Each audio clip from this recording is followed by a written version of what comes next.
Going into 2026, the Pittsburgh Pirates are by far baseball's most interesting team. Because on one hand, for lack of a nicer term, these guys are perennial losers. I mean, they're always at the bottom of the standings, the bottom of the payroll, and they haven't made the playoffs in over a decade. But they also have a lot going for them. They play in downtown Pittsburgh, at a beautiful ballpark, and with an amazing fan base.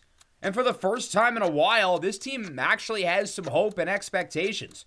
They spent a lot of money in the offseason, well, at least for their standards, improving the offense. And of course, they've got a couple of generational superstars. Paul Skeens is arguably the best pitcher on the planet at only 23 years old. And Connor Griffin is baseball's #1 prospect. And he's set to make his debut pretty soon. I don't think it's unreasonable to expect the Pirates to compete for the playoffs. And once you make it in baseball, anything can happen.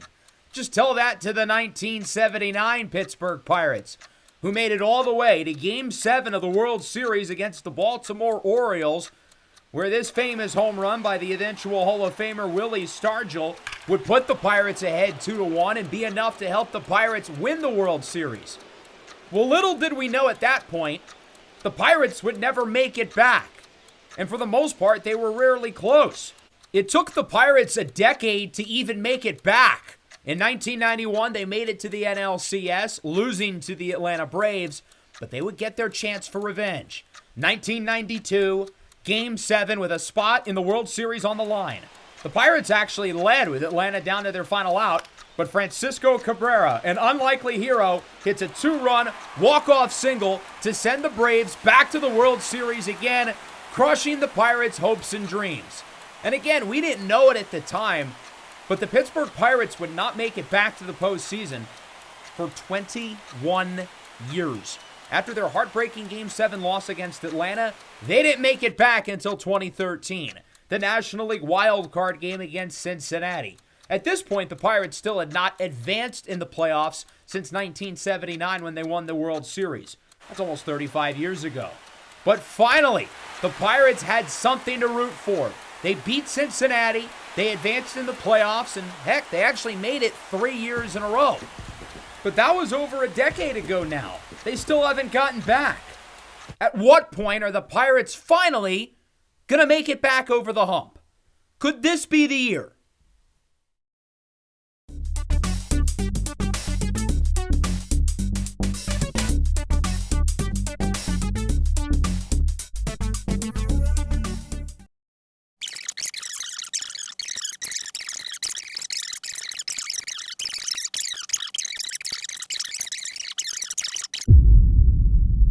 To me, this roster is in such an interesting place because they spent a lot of money in free agency, adding guys like Brandon Lau, Marcell Ozuna, and Ryan O'Hearn to bolster the offense with already an exciting pitching staff and, of course, the #1 prospect in baseball.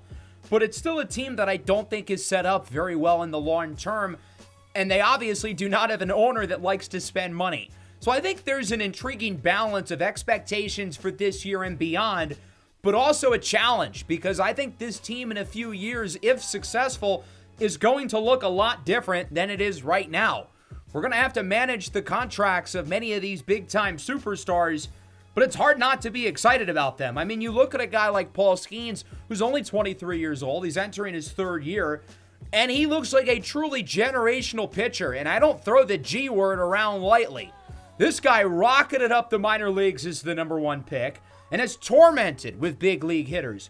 He's arguably the best pitcher in the sport. I would say at minimum, he's probably #2. Him and Tarek Skubal kind of seem like those top 2 guys. He had a historic rookie season and one-upped himself last year by winning the National League Cy Young in just his first full season as a big leaguer. He already has a career WAR above 10. He's already made the All-Star game twice.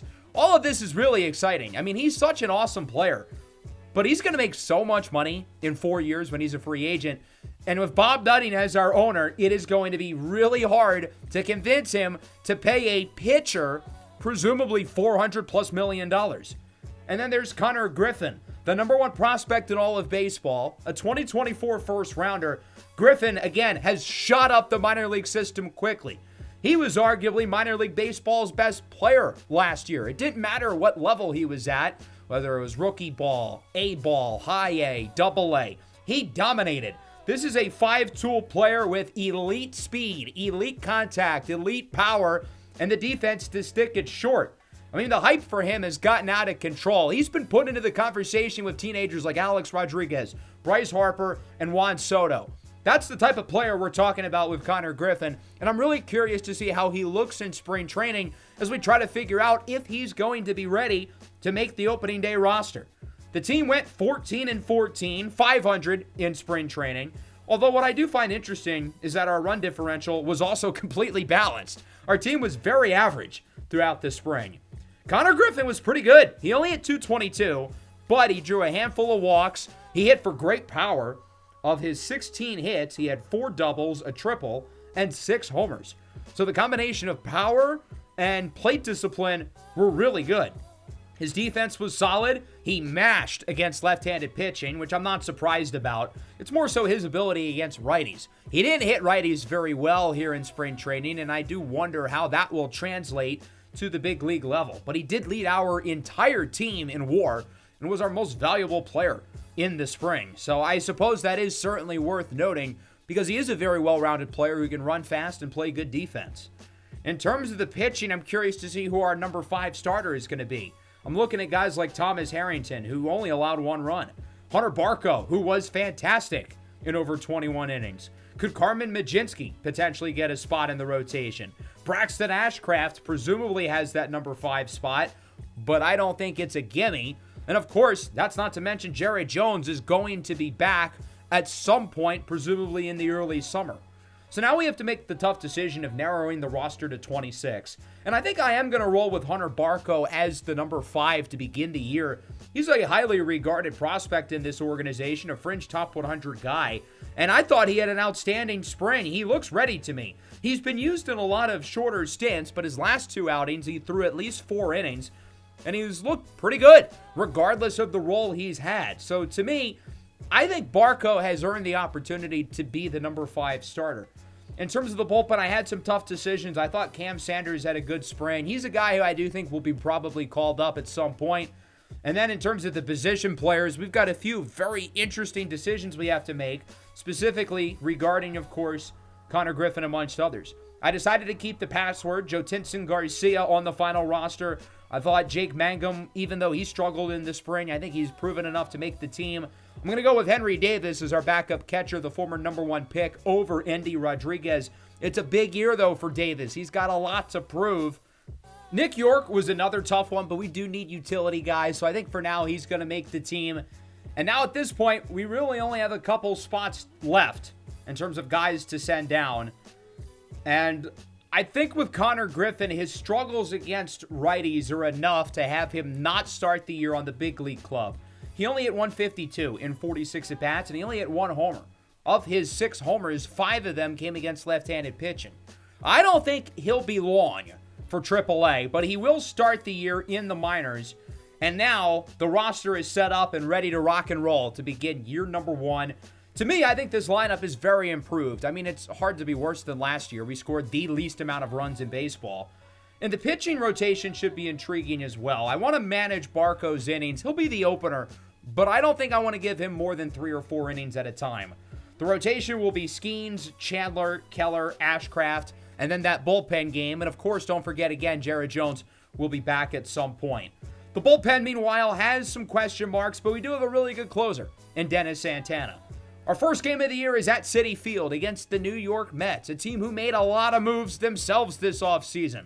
They signed Bo Bichette. They traded for Luis Robert. They sent a lot to Milwaukee in order to get Freddie Peralta. Should be an exciting year for them, but it was not the start they had hoped for. The 1-2. This one is hit high and pretty deep into left center field. Juan Soto and Luis Robert after it at the track at the wall. It is gone! Marcell Ozuna with a 2-run shot here in the top of the first. And the Pirates are in business early. It's 2-0. That's one of our big free agent signings, Marcell Ozuna. His first at-bat as a Pirate, he sends one into the seats. But from there, it became a pitching duel, as we kind of expected. A Titan like Freddie Peralta and a Gladiator like Paul Skeens. But Jorge Polanco would give the Mets a base runner in the bottom of the second inning, and Brett Baty would bloop a single into right center, putting runners on first and third with nobody out. A sticky situation, but if there's any pitcher I'd want in this spot, it would be Paul Skeens. And we want this ball on the ground, and there you go. Horwitz, Gonzalez, back to Horwitz, inning over. 3-6-3 double play, nobody scores. From there, Paul Skeens was really able to settle in.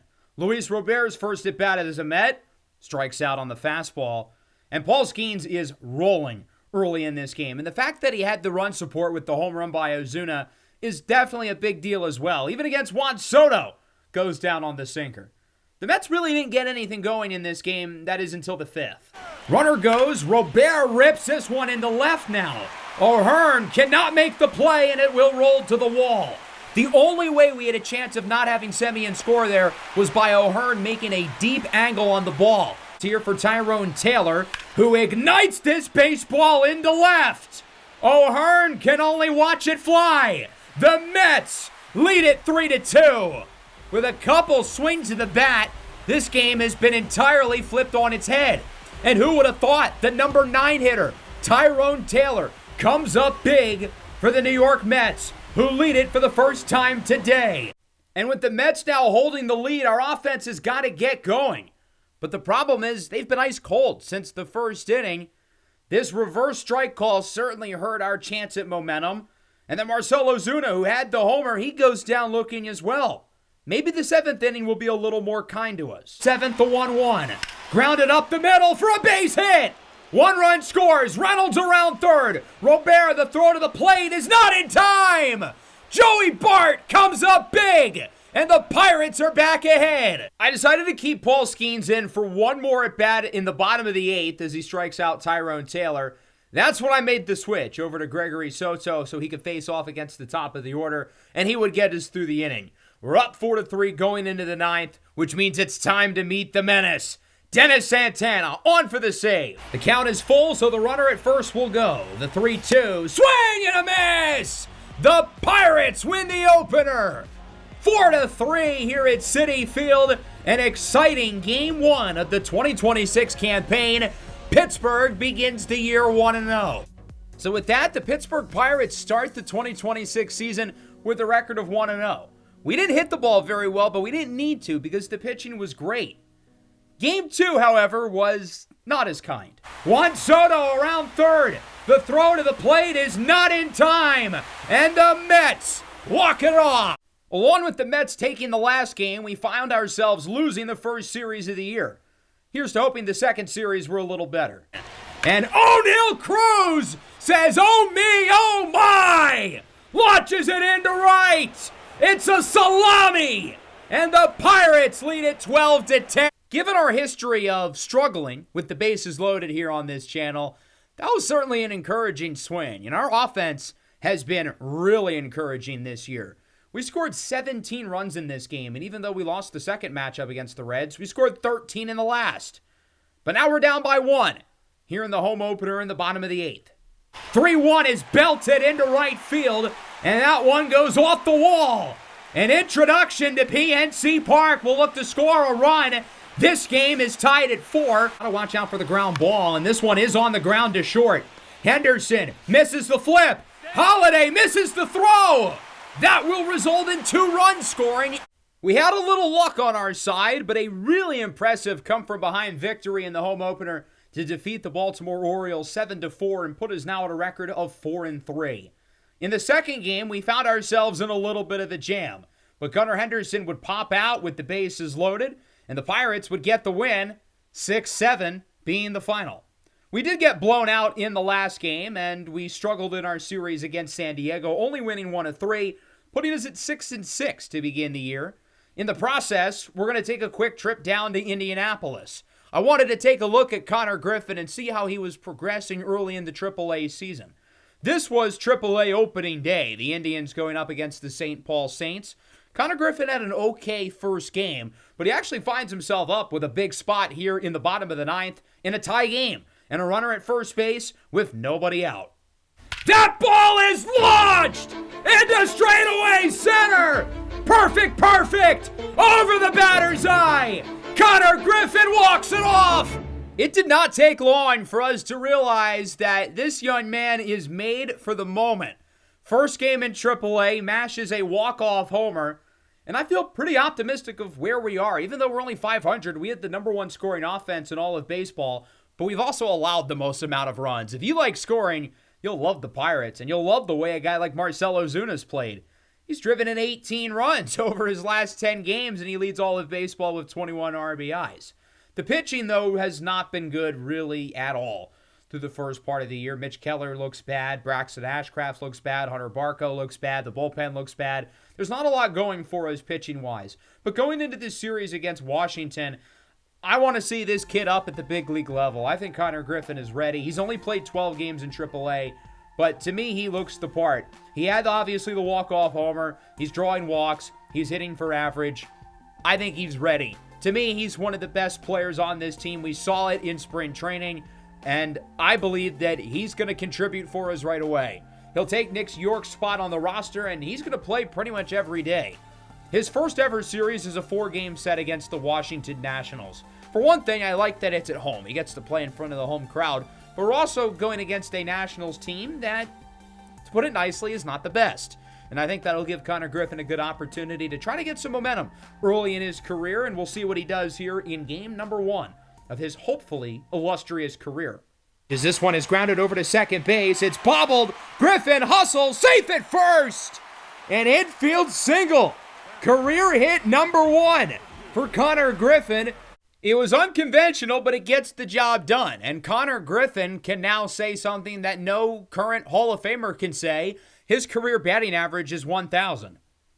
Now, obviously, that wouldn't stick, but he did end up getting another hit later in the game, ripping this one into the gap for a single. Good cutoff in the outfield.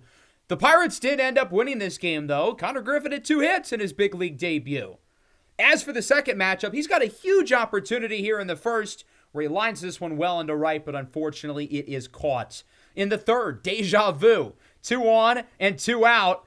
But again, he was unsuccessful with a ground out to first. So far, the clutch hitting has not been apparent, but we do get a walk here in the 5th. One more at bat in the 8th, a single up the middle. Connor Griffin gets on bat 2 more times in his second career game, and he's actually able to leg this into a double somehow. The Pirates would win it 10-2, a really good game offensively. We find ourselves up in the series 2-0 against the Nationals and back over 500 at 9-8. Game 3 did not quite go as well. Griffin goes down looking, wanted to challenge the call here on Jackie Robinson Day. Doesn't happen. Nationals get the win, 5-2. But that brings us to the 4th and final game, and I really wanted to get Connor Griffin's first career home run. We haven't seen it yet. He did hit the 1 double where he legged out the single. That one doesn't look like a home run. Instead, it looks like about a 15-foot pop-up. But maybe this at-bat will get a little more lucky. And Griffin ignites this ball into left. See you later. Career homer number 1 goes 472 for Connor Griffin. An absolute blast-off. 106.7 off the bat for KG. For a first career home run, I think it's fair to say the kid certainly made the most of it. Over 470 feet. That will certainly be one of his longer home runs, I would have to guess. This was a dominant Pirate win. We end up taking it 10-0 against the Nationals. You can tell vibes are high. Everyone's feeling good. We did exactly what we needed to in this series. We won 3 of the 4 games against one of the lesser teams in baseball. And most importantly, kid looked pretty good. 16 at-bats, had a couple of walks. Homer drove in 3 runs, only struck out twice. Did have an error, but no one's perfect. Now here we are in our next series against the Rays back at home. We're down 3-2 in the bottom of the 9th inning, but we've got Brian Reynolds, one of our better hitters, available off the bench. Reynolds is ahead 3-0, doesn't want to give him anything good. Dribbled up the middle, runner goes home, runner's out! We decided to be ultra aggressive, not only swinging ahead 3-0, but having the runner go home, trying to catch the Rays off guard, and it certainly backfired. With Reynolds safe at first, I replaced him with Connor Griffin, who did not end up making the start today, and I brought in Brandon Lau off the bench against his former team. We acquired him from the Rays this offseason. We were able to move Connor Griffin up to scoring position, But little did we know then, we didn't even end up needing to do that. The 0-1. Wow, hits it well into right center. Back at the track at the wall. It is out of here! Brandon Lau walks it off against his former team. And the Pirates win it 4-3. An amazing moment for Brandon Lau to not only get the walk-off against his former team, but continue his early season dominance. I mean, all these new additions are really hitting the ball well for us. We ended up winning 2 of those games against Tampa Bay. That brings us to Texas now. We're down by 1 in the 9th. But let's see what one of these other new additions can do. Garcia faces Ryan O'Hearn, who rips it into right, and the bases are loaded with nobody out. 2 with the heart of the order up as Ozuna puts it on the ground. Great. But the run does score. So we're able to tie the game at 4, but grounding into the double play really hurts what we can possibly do for our ceiling this inning. Luckily, we still have a runner at third, and luckily, it's Brandon Lau. Lau looks to deliver the possible go-ahead run against the Rangers. RBI single, and it's 5-4. But as much as the offense has been great, the pitching has been arguably even worse. The Rangers would get the walk-off to win it without even giving us the opportunity to play, helping them ultimately sweep us. And now we've got to bounce back in Milwaukee.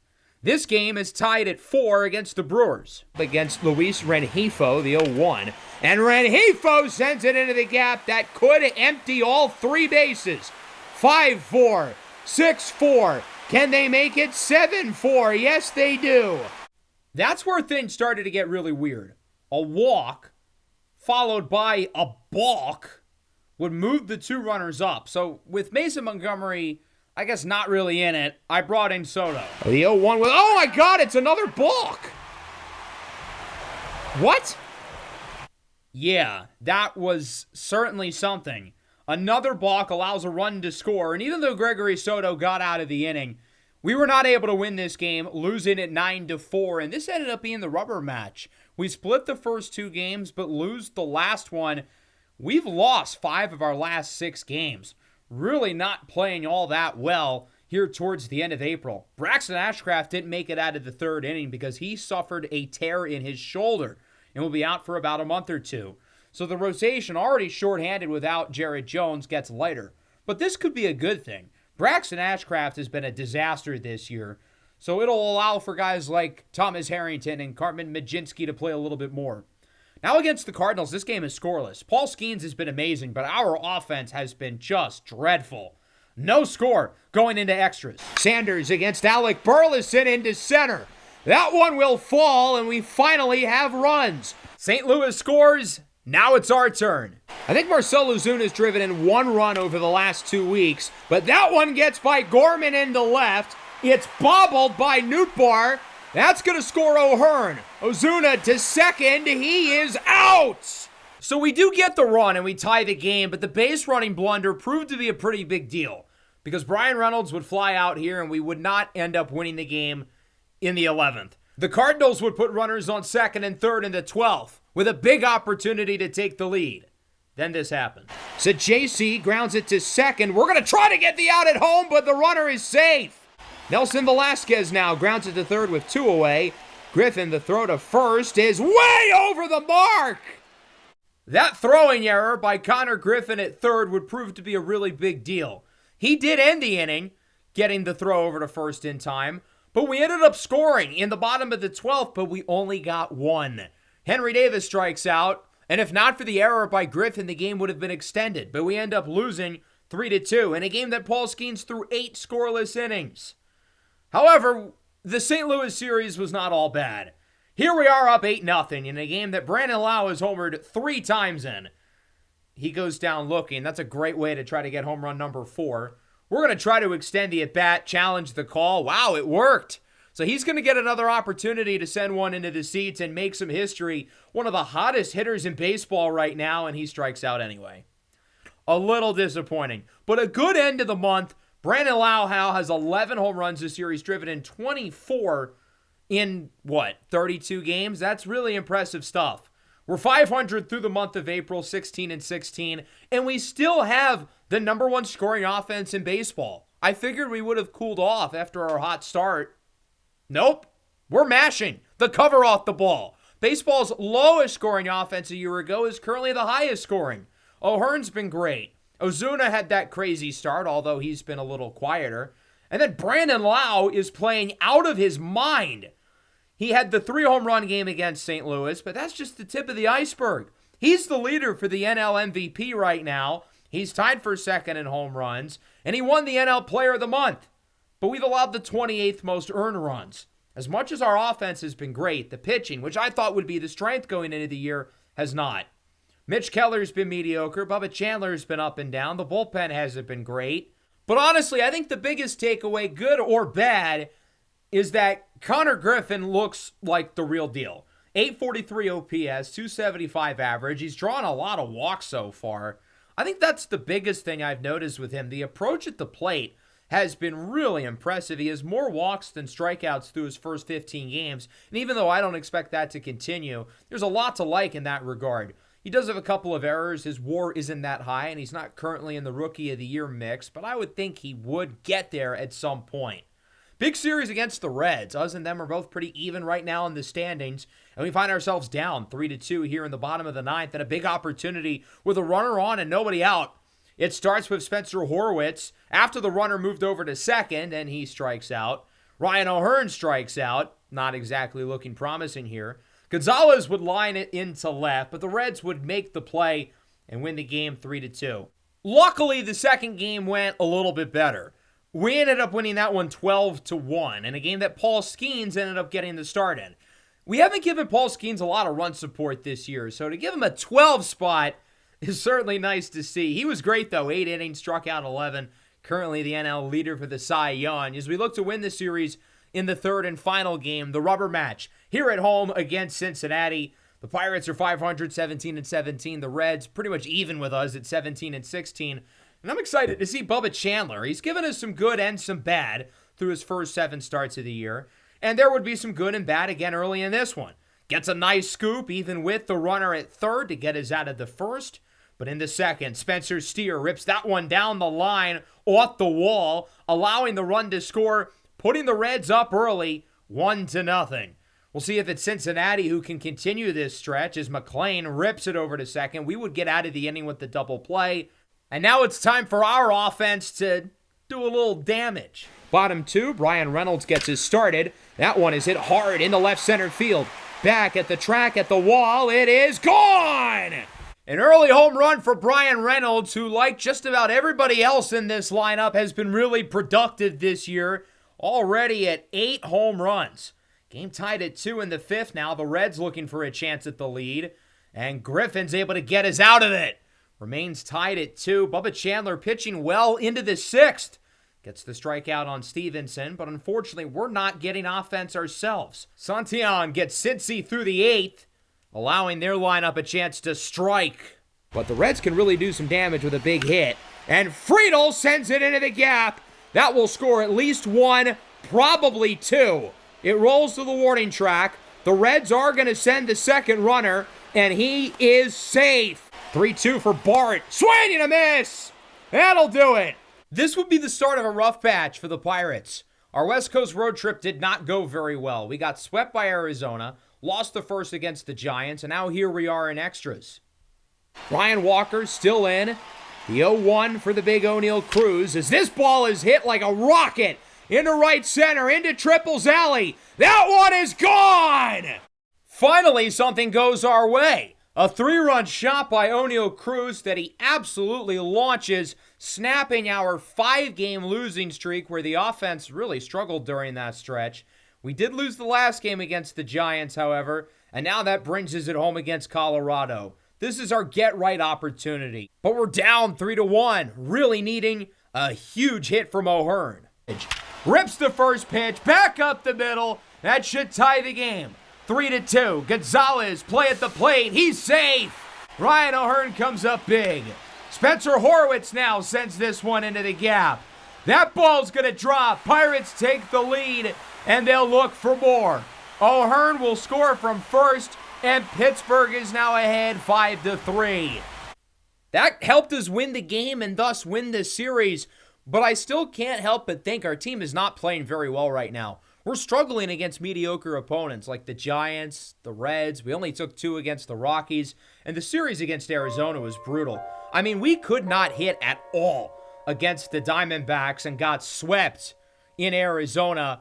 We've got to find a way to figure things out because we certainly don't want anything like this to happen again at any point later in the year. And we've got a tough schedule coming up. We've got the Phillies coming to town, the other Pennsylvania team. Connor Griffin's average has plummeted down to 227. I'm not too worried about him, though, because he's still drawing a lot of walks. The approach at the plate has been absolutely phenomenal. His walk rate is above 15%, which, to put into perspective, is amongst the very highest league leaders. Marcell Ozuna leads all qualified hitters at 17%, but we're in the conversation with guys like Judge, Acuna, O'Neal Cruz, and Griffin is higher than Shohei Ohtani. Juan Soto is only at 13%. For his career, he averages around 18%. So that's the type of conversation we're in with Connor Griffin in terms of the walks. And sure, you'd think that rate will go down. He still only has 104 plate appearances.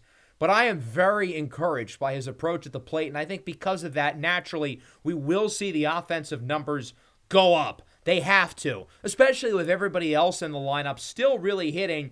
Although it does seem like we're finally cooling off a little bit here in the month of May, as seen by the Arizona series and the San Francisco series. Yeah, it's nice that Brandon Lau won the Player of the Month, but we've already dropped to 3rd in terms of runs. We're already down to 11th in terms of batting average. And sure, we're still doing really well offensively, especially considering where we were last year.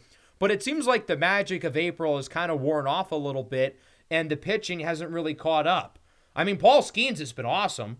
2.11 ERA, 0.89 whip. You could argue he's been even better than he was in each of his first 2 seasons. In 10 starts, he has been an absolute rock star. 75 strikeouts. He's only allowed 3 runs in his last 4 games, 9 quality starts. But here's the problem. He only has 4 wins. We're not giving him run support. We're not winning the games that he's pitching well. We need to be in sync between the offense and the pitching. And I think that's another reason why our record isn't really where we want it to be. We have the best pitcher in the league by WAR, and we haven't taken advantage enough, especially considering the other spots in the rotation have all been liabilities. Bubba Chandler and Mitch Keller have not been great. Hunter Barco struggled. Braxton Ashcraft is hurt, and before he got injured, he was really bad. Now, luckily, we are going to get Jared Jones back, which is a really big deal. That'll be closer to the end of the month. We've got to stay afloat before that, but that's a big deal. Getting Jared Jones back into the rotation, he's just a couple of weeks away from being taken off the injured list. I think this series against the Phillies is going to be really telling for us. Now, 4 games under 500, particularly the last game, Christopher Sanchez versus Paul Skeens, and the 2 of them have been as advertised. Bottom of the 6th, it's scoreless. Both guys have been unbelievably good so far. Can the Pirates strike in the 6th? Not quite. Nice scoop by Bryce Harper, who's been amazing this year. The first scare really didn't come until the 8th. Pedro Leon, of all people, rips a triple into the gap, and he can really run. 90 away from home with 1 away, the top of the order coming up. It's not looking great, is it? Bryce Harper now 2 away, up the middle. Cruz diving grab from his butt in time! O'Neal Cruz saves the day and keeps the shutout alive, playing it short, which is not his regular position. He hasn't really been a shortstop for years, but he makes an awesome play, a ridiculous throw, preventing the run from scoring. The unfortunate thing is that we would kind of waste it. Even with Sanchez out of the game and Brad Keller now in, he gets through it and it remains scoreless here in the poop bowl. We're going to rock with Paul Skeens here in the 9th. Middle of the order is up for the Phillies. He starts with Schwarber, who draws a walk, an early base runner, and a big opportunity for a big-time bat. That'll bring up Adolis Garcia. First pitch. Rips this one into left. Mangum tries to be aggressive. He runs all the way to the wall. Schwarber around third. Heads to the plate. And the Phillies. Can Brandon Marsh drive him in? The 101st pitch of the afternoon for Skeens is hit high and deep into right. At the Roberto Clemente wall, it is caught. Garcia will look to score. He is safe. Bad throw. Doesn't really matter. I thought the game was done at this point, but the offense would string together a couple of hits late. 2 on, 2 out. Yohan Duran on the mound. for one of our most clutch hitters. Ryan O'Hearn was the hero against Colorado. Can he be the hero again against the Phillies? No, he goes down looking at the fastball coming in at 102. Leave it to the Pirates to have Paul Skeens throw a complete game and get the loss. I mean, that's not something you really see every day. He went the entire way, did not allow a run until the 9th inning, but our offense gave him nothing. Other than the 12-run game in Cincinnati earlier this month, the run support for Paul Skeens has been horrible this year, and I'm worried that it's kind of turning into a trend for us. I mean, he only allowed 4 hits, 2 walks, struck out 13. After taking 2 against the Cardinals, we find ourselves here in Toronto, the defending AL champs. Game 1 of the series is a close one late. 0-1 for Springer, runner goes. Springer into right. That'll tie the game, and the second runner has a lot of speed. So now, Toronto has some legs 90 feet away from home now because we do have the lefty matchup with Varsho. Varsho 3-2 on the ground, could be 2. 6, 4, no, we don't get the double play. Connor Griffin's lack of sense of urgency would cost us the game. We end up losing 5-6. The rookie's got to be better than that and get to the ball quicker. It's not like it was a hard grounder. We won the second game and are on to the last. The Jays are down to their final out with this strikeout, but unfortunately for us, the next guy up is probably the last guy we would want to see here in this spot.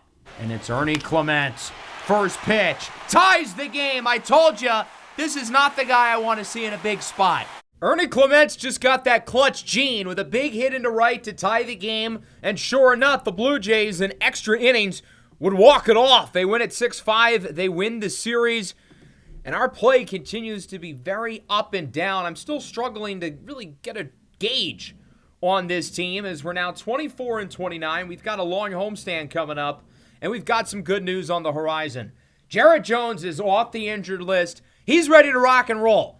Now, he hasn't pitched since 2024, so because of that, I'm going to keep him in AAA for a short rehab stint to try to make sure he's good to go in the big leagues. While he goes through his rehab, we will get through some matchups against the Cubs and the Twins. We're playing against the Cubs AAA team, ironically, but it's 3-1. Here in the bottom of the 9th of Game 2, we lost the first, but we've got a chance to walk it off. 2 runners on base, though. Go-ahead run is up, and it's Brian Reynolds. Oh, wow, he gets a hold of this one. Perfect. Into left, at the wall, clears the deck. Brian Reynolds walks it off. 3-run shot to win it.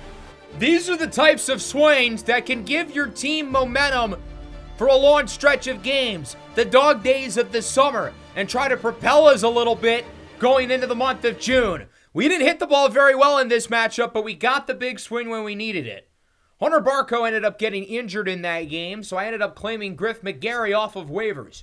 I know the numbers are absolutely horrific. This guy's not had a good year, but I see some potential in him. I like the skill set. I kind of want to give it a shot. So we're going to have Griff McGarry replace Barco on the roster, and I think when Barco's back, he'll probably get sent down to AAA because he was not playing very well. These numbers are really bad, but I think there's something there. We ended up losing the last 2 games against the Cubs, so we take 1 of 4, which is not great. We're hoping to rebound against Minnesota. The Twins have been one of the more pleasantly surprising teams in the league as Marcell Ozuna swings out of his shoes. I mean, that's just kind of the run that this team has been on going into the month of June. We only took 1 against the Twins, 2-5 at home. That is just not good enough. Griff McGarry made his first career start against the Cubs. It was an absolute disaster. We're down to 26-34. That is 8 games under 500, 10 games behind the Cubs, who look like the best team right now in the National League Central. Now, if you're looking for some good news, it hasn't been because of Paul Skeens. He just struck out 15 guys in his last game. He's been unbelievable. In just 13 starts, he already has a WAR of 3. Over his last 10 starts, he struck out 90 batters and has only walked 14. His ERA is in the mid-1s in that stretch. His whip is below 1. But everybody else isn't pulling their weight. We're 8 games back in the Wildcard chase. But we are getting some reinforcements. Jarrett Jones' first game back was a very good one against the Toledo Mud Hens. A little bit worse against the Iowa Cubs, but I think he's ready to come back in the big leagues and play his first bit of Major League Baseball since his rookie year. He's going to make his season debut in the series against the Astros. I ended up playing him in the final game. The first game, though, ended up being wild. One of the craziest games of the entire year. We're up 6-5 in the bottom of the ninth. We've got Dennis Santana on the mound. Tying run is on, and the winning run will join. Christian Walker with a single to put 2 on. But then this happened. And Santana finds himself in as Diaz launches it into left. Oh, my God, that was close. That was a close one, only 5 feet off. But Diaz would draw a walk anyway, loading the bases with nobody out. There's no excuse for them not to get 2 and win the game. Tying run is at third. Correa hits it into right. Will this be enough to tag up the runner? No, and they're not even going to try. What? What are they doing? Thanks? I guess? What was that? 2-0 for Zach Cole with 2 away. He pops it up, and somehow, someway, the Pirates win it. How did we get lucky enough to win that game? The Astros really gift-wrapped that to us on a silver platter. I mean, I don't know how we could have possibly gotten more lucky. The second game, Paul Skeens got the loss in a game where he only allowed 2 runs in 6 innings. This offense really hates him. That'll bring us to the third and final game against the Astros, the rubber match, and the season debut for Jarrett Jones, going up against a former teammate of his in Mike Burrows, who was with the Pirates last year. Luckily, we were able to give Jones some early run support. Bring up the youngster Connor Griffin, who says sayonara to this baseball, tattoos it into left center, and that one goes off the train tracks. It's 2-0. Home run power has certainly been inconsistent for Connor Griffin, so it was good to see that one go over the fence, giving Jarrett Jones some early run support. I didn't really know what to expect from him in this game, given that he hasn't pitched in the big leagues in nearly 2 years, but he looked good early. Struck out Jeremy Pena, who's had a phenomenal season up to this point, and then one of the best hitters in baseball, Yordan Alvarez, goes "You're down" on strikes. Jones started to look a little sloppy in the third. We did force our good friend Cam Smith to ground into a double play, but there's still only 2 outs, giving Jeremy Pena the opportunity to drive in the runner. It's hard to really blame Jones for that one, though, because the pitch was well inside. But he ended up allowing another run in the fourth off of this RBI double by Carlos Correa to make it 3-2. But I think all in all, it was a pretty positive season debut for Jarrett Jones, considering he's playing against a pretty good offense with guys like Pena and Correa and Altuve and Alvarez. It's still only a 1-run game, though. We don't have that big of a lead. We could use a little bit more padding here down the stretch, don't you think? Reynolds gets a hold of it into right. Oppo Taco, 3-run shot, and the Pirates lead it 6-2. That's the big swing we needed. Brian Reynolds has given us a whole lot of those this year. He's already at 14 long balls on the season. The Astros ended up getting some runs back, but it wouldn't matter. The Pirates win the game 7-5 in a much-needed series win on the road. I mean, you could argue we didn't really deserve to win this series with the catastrophe that was the bottom of the 9th inning of Game 1. But it's good to win a series against a quality ball club away from home, given our struggles as of recent, given that 2-5 stretch at our own ballpark against the Cubs and the Twins. But now it gets a little tougher. Atlanta's red hot, and the Dodgers are, well, the Dodgers. We took 2 of 3 against the Braves, but LA, they're a different beast. Alex Vesia versus Brandon Lau, 2-2. Lau hits this one a mile into the air, into right field. At the track, at the wall, it is off the tippy top of the wall. 2-run score. We're looking to clear the bases. Everybody is safe. This series kind of felt like a turning point for us. We won 2 of 3 against the Dodgers. We swept the Marlins, including this 9-0 win. We scored 6 runs in the 6th inning. Braxton Ashcraft is back. He honestly pitched pretty well. You think that's crazy? We had a different game in this series against the Marlins where we ended up scoring 20. We're 7-2 in our last 9 against some quality opponents. We're starting to turn things around, and we have an easier stretch coming up with the A's and the Rockies. Granted, both series are on the road, but we fared pretty well against the A's, winning 2 of 3. Little did we know our toughest opponent in June so far would be the Rockies. Freeman on the ground, should be 2. Griffin, Lau to first. No, he's safe! And the Colorado Rockies win off of a walk-off fielder's choice. We lost the first 2 against the Rockies, which is not a good look because they're really bad. But in the last game, the offense really came to play. 16-8. Holy guacamole. Connor Griffin has had himself quite the afternoon, and although he couldn't get one last big hit, he was able to get it near the wall. But we still scored 16 runs in this game. Our offense, I felt like, kind of cooled down there towards the end of May and the early part of June, but we're back. 16 runs against the Rockies. We had a game with 20 against the Marlins. We had a game with 10 against the Dodgers. I mean, we're really starting to hit the ball well again, like we did earlier in the year. I kind of thought we were cooling off. It was a regression to the mean, but we're back to where we were earlier. Marcell Ozuna with a huge game. He's now driven in 48 runs. That's amongst the National League lead.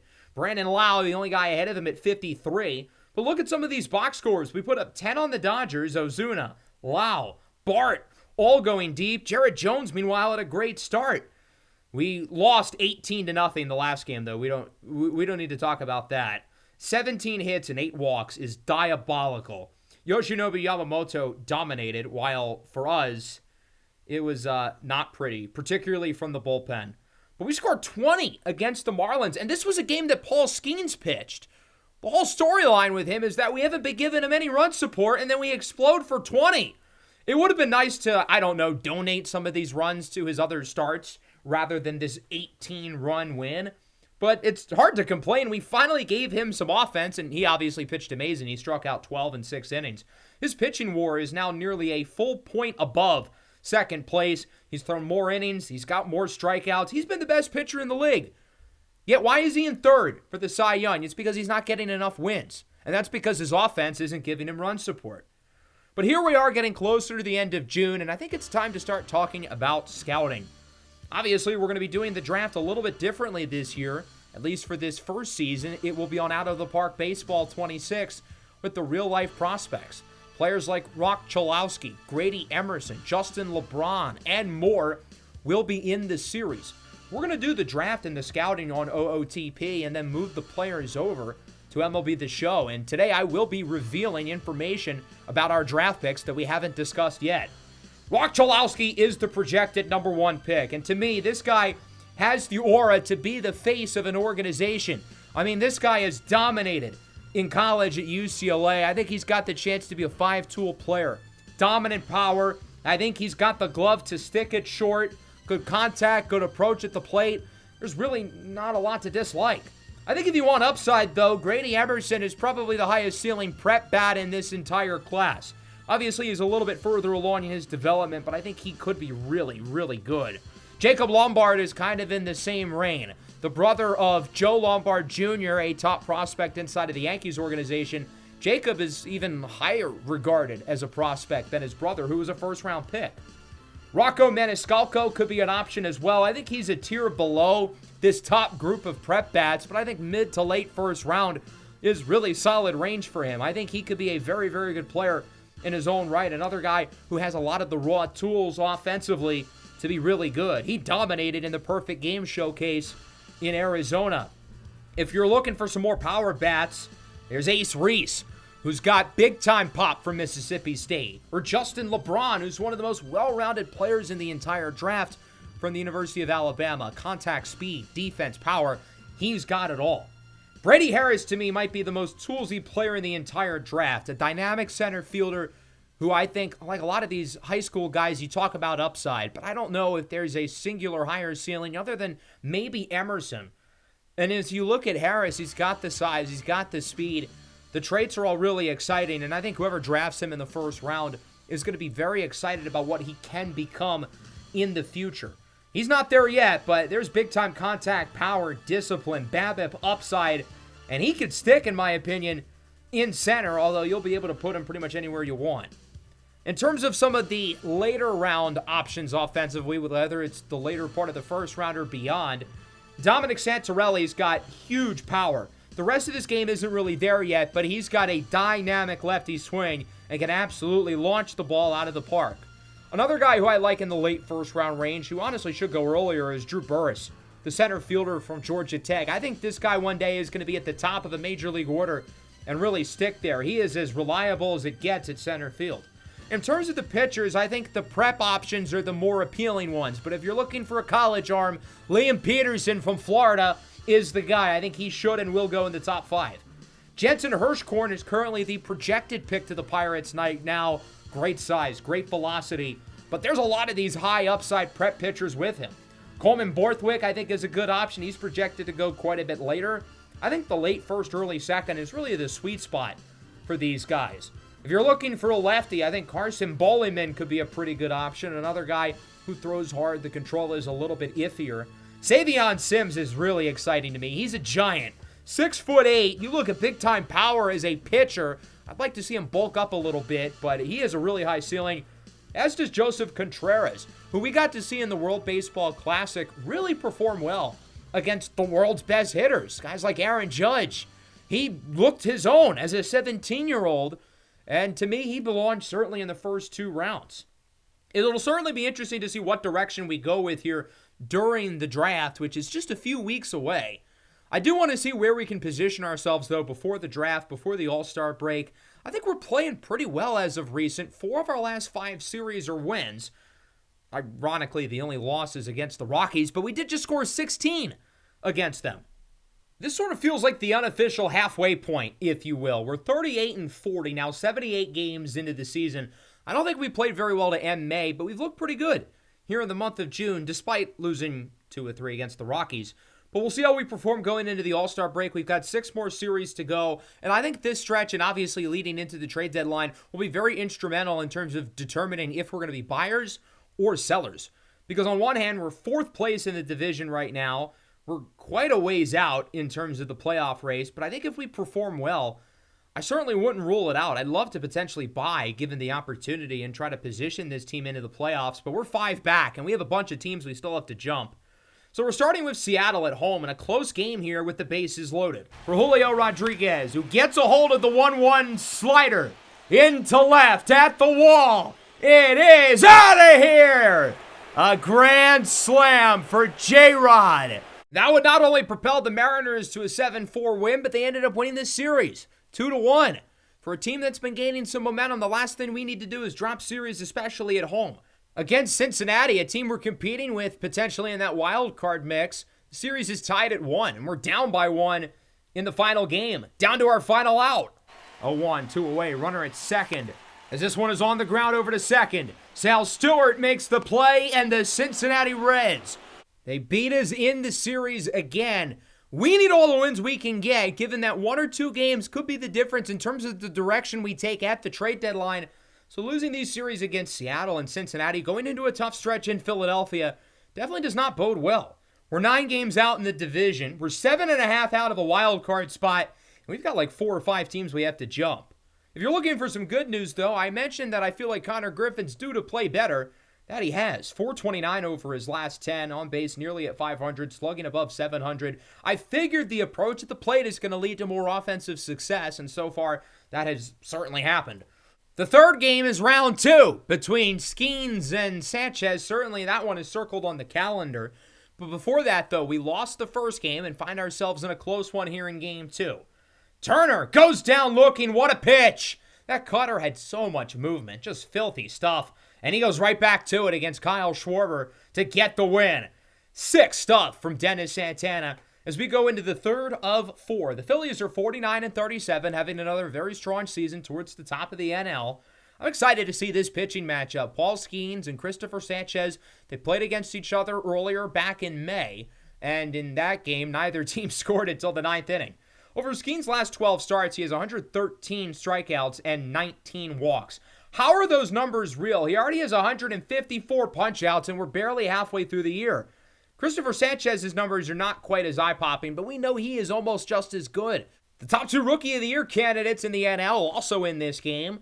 The Phillies will look to get started early with Skeens as Bryson Stott, who's likely to be an all-star this year, grounds into an infield single on a play that Nick Gonzalez ends up getting hurt in. Just the start that we needed, right? Little did we know that was a bad omen for what was to come next. The Phillies, meanwhile, get an early runner aboard for the guy who's been the best hitter on the planet, Bryce Harper, with a swing and a drive into right. Nearing the second deck, it's gone. And the Phillies lead it 2-0. Bryce Harper's 30th. Yes, his 30th home run of the year. The first player in the big leagues to hit 30 Yeah, Bryce Harper is a unicorn, and so is Christopher Sanchez, making it look easy against the Pirates lineup through 5. Nothing going for Pittsburgh. But luckily, Paul Skeens has not let up any additional damage since the home run by Harper. He did allow a run in the 6th to make it 3-0. We would get one back, though. Ryan O'Hearn with a single up the middle, so at the very least, we're on the board. We're able to knock Sanchez out of the game. And fast forward to the 9th, we would really put ourselves in a spot to complete the comeback. We've got runners here on the corners with nobody out. That includes the tying run at first. Wow, the 1-1. Line to first, almost a double play. O'Hearn the 1-1 up the middle, gets by Stott. That'll score a run. Ozuna will hold up at second, and it's 3-2. Cruz lines it into center, hits it pretty well, but it is caught by Brandon Marsh, and the Phillies win it 3-2. Dating back to the start of the Colorado series, we're 4-8 in our last 12 games. That's not good enough, and we've got to find a way to play better than that. Now 5 games under at 41-46, with just 10 games left before the All-Star break. The Nationals are not the toughest tool in the shed, but the Braves are playing good ball, and the Brewers, they're obviously one of those teams who are fighting for a wild card spot. Luckily, we would pick things up a little bit. We did lose the last game against the Phillies, but we beat the Nationals on the 4th of July and are now looking for the sweep. One away for Ryan O'Hearn, who's 0 for 4. He sends this one, however, into the gap. That's going to drop. That one will roll all the way to the wall. Garcia scores, we're tied. The Nationals having a lot of trouble in the outfield. O'Hearn to third. Everybody is safe. It's a 2-run triple. O'Hearn's 6th. Trailing, looking to avoid the sweep with a runner 90 away from home, and it looks like he'll score. Brian Reynolds with a single. First pitch is hit well into right. This ball is going to go in the gap, and one hops off the wall. Reynolds scores. Griffin quickly behind. 2-run double for Joey Bart. A 6th spot. That's a lot more like it. We beat the Nationals 7-3 and we get the sweep, just our 2nd of the entire year. I get the Nationals are pretty bad. Heck, they might be the worst team in the league, but we'll take what we can get. As that'll bring up Ryan O'Hearn ahead in the count 1-0 with 2 away here in the bottom of the 10th. As O'Hearn says goodbye, flips the bat. This ball goes over the seats into the Allegheny. Everybody's going home happy. A walk-off winner for Ryan O'Hearn, and the Pirates take it 5-2. We're starting to swing things in the positive direction again. The Braves were so mad they lost this game, they traded for Harrison Bader and friends out of rage. But we ended up taking 2 against Atlanta, and now have won 5 of our last 6, going into a pivotal series against the Brew Crew. After losing the first game, look at this score. 16-2. Oh my goodness. Another one of those offensive explosion games. We've had a bunch of those over the last month where everybody just hits the ball at will. Connor Griffin continues his impressive afternoon despite not being able to get the cycle, driving in another run, making it 17-2. We ended up allowing a few runs late, but how about this? 17-5. Now, interestingly, the Brewers only had 4 less hits. The two teams combined for 30. But our offense was just so good with runners aboard. Griffin homered twice, drove in 6. I mean, he was awesome in this game. And just like that, we're 47-49. We're playing better baseball, but still a lot of work has to be done. 4.5 back of the final wild card spot, needing to jump, 5 teams in order to get a spot? That brings us to the 2026 MLB Draft. We had the 5th overall pick in round number 1 and a big opportunity to change the course of the franchise with our very first draft class of the series. The White Sox opened things up with Grady Emerson, number 1 overall, and it might seem like a surprise they're not going with Cholowski, but based on what we had seen over the mock drafts in recent weeks, it seemed like they landed on Emerson, who has 80 grade contact potential and 80 grade BABIP potential. If he hits his ceiling, this is someone who I think has the upside to win multiple batting titles. But he's got a whole lot more than that in his game. 25-plus home runs per season, power, potential, speed, defense. Checks off a lot of boxes. Alex Harrington, number 2 overall. This was a surprise to me. The mock draft did get this correct, but I didn't think he was going to go here. The Rays are definitely going under slot. They took a big leap into the top 5, the top 2 of the draft lottery. I kind of figured they would take advantage, go maybe for more of a higher slot player, but they decide against it. Brady Harris, meanwhile, ended up as the 3rd overall pick in the draft. He is going to Minnesota. If you want upside, if you want tools, if you want size, speed, and power, Brady Harris is that guy. It doesn't feel entirely different to when the Twins drafted Walker Jenkins in the top 5 3 years ago. Jenkins has developed nicely in the minors and has made his big league debut fairly recently. And the Twins are hoping to get a similar track record of success with Harris. Jacob Lombard goes number 4 to the San Francisco Giants, so quite a bit higher than his brother. To me, he's really well-rounded. He doesn't have that one standout trait, which is probably what kept me from picking him in the top 5. But this is a guy who I think, if he hits his potential, is someone who's going to be really reliable, really steady at shortstop. He'll be able to stick there defensively, I think, and play really solid across the board with no major weaknesses. So now what the heck are the Pirates going to do at number 5? 4 prep bats gets us started in this draft, which means all the college hitters, including Rock Chalowski, are still on the board. With a late injury in the College World Series for UCLA, there are some medical question marks now surrounding Chalowski, which has caused his fall. Could we take the first pitcher off the board, someone like Liam Peterson out of Florida, or will it be a bat? Maybe one of these college guys like Rock Chalowski, Justin LeBron, or maybe the Pirates pull a fast one, make a surprise pick, and go for under slot value. With the 5th pick in the 2026 MLB First-Year Player Draft, the Pittsburgh Pirates select Justin LeBron, a shortstop from the University of Alabama. The first college bat is off the board, and it's not Rock Chalowski, who falls out of the top 5. Justin LeBron is the 5th pick to the Pittsburgh Pirates, as he will go up to the podium and shake hands with Rob Manfred. So the Pirates do go with the college bat, and to me, I think the combination of floor and ceiling is what sort of leads me into LeBron. He hit .302 this year at Alabama, .434 on base, slugging nearly at .700. When you look at the combination of contact, power, defense, speed, to me, this is the total package. We already have Connor Griffin, who can play short, so LeBron doesn't necessarily have to stick there. But I have toyed with the idea of making Griffin an outfielder in the long term as well. So having these guys who are positionally flexible, I think will really help us out defensively. This is a guy who I think could be a key cog in our lineup, and I think he can do it pretty quickly. He's going to start off as a 71 overall, one of the higher rated players in the class, and he has 88 potential, which at this point in time likely makes him the number 1 prospect in the system. I'm really excited to see what he's going to do for us. I really think we got a good value with the 5th pick based on his rating, based on potential, which I mixed partially on his player card in OOTP, but also partially on the original player that I would have drafted in the MLB The Show save file.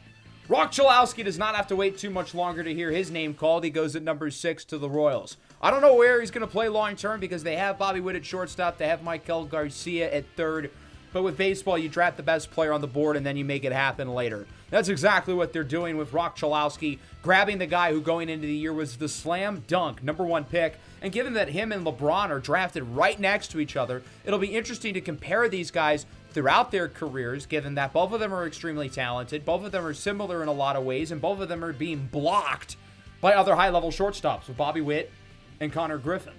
What are we going to do with our 2nd pick, though? We started off with a position player. Would it make sense to potentially add an arm, someone like Savion Sims or Joseph Contreras, who's still on the board, one of those high upside prep arms that we talked about earlier? Could it be a college player? I like a lot of the college pitchers still here. Mason Edwards from USC, our scouts really like. Cameron Flukie from Coastal Carolina. I thought he was for sure going to go in the 1st round. Or could there be a surprise pick that we don't really expect? Well, ultimately, I decided to pull a fast one, selecting Tegan Kuntz from the University of Tennessee. This is a guy who I think has a chance to be a long-term starter for us. Had a great season last year with the Vols. 2.7 WAR, ERA in the high 2s, whip at 1.2. 70 great fastball potential is initially what really pops out to me. This is someone I think can throw really hard, but he's got good spin. He's got good stuff. And I think the off-speed pitches and the breaking balls are really going to develop nicely with Tegan Kuntz, and for that, I'm quite excited. He's going to start off as a 67 overall with 82 potential, so much like LeBron, I really don't think he's that far away from being a big leaguer. He was projected to go in the first round of the mock draft, so even though he wasn't one of the super highly projected guys in terms of what our scouts believe, I think he's just as good as some of these other prospects, and he was projected in this range. So it's not necessarily some major surprise, I would say. I do think he becomes instantly probably the number 2 arm in the farm. Hey, that rhymed. After Seth Hernandez, who's kind of the guy. As that brings us into the second round, we're going to look at Blake Bowen. Big time power. He's a right-handed prep outfielder who I think can probably play every spot in the outfield, but he's most likely going to stick in one of the corners. When I look at Bowen, I look at boom or bust. I think there's a lot of pop in his bat. I think he's got the chance to be a big-time power hitter and a guy who I think will fit very well in our ballpark. He'll begin as a 58 overall with 77 potential, maybe a bit early for the second round, but I like the upside.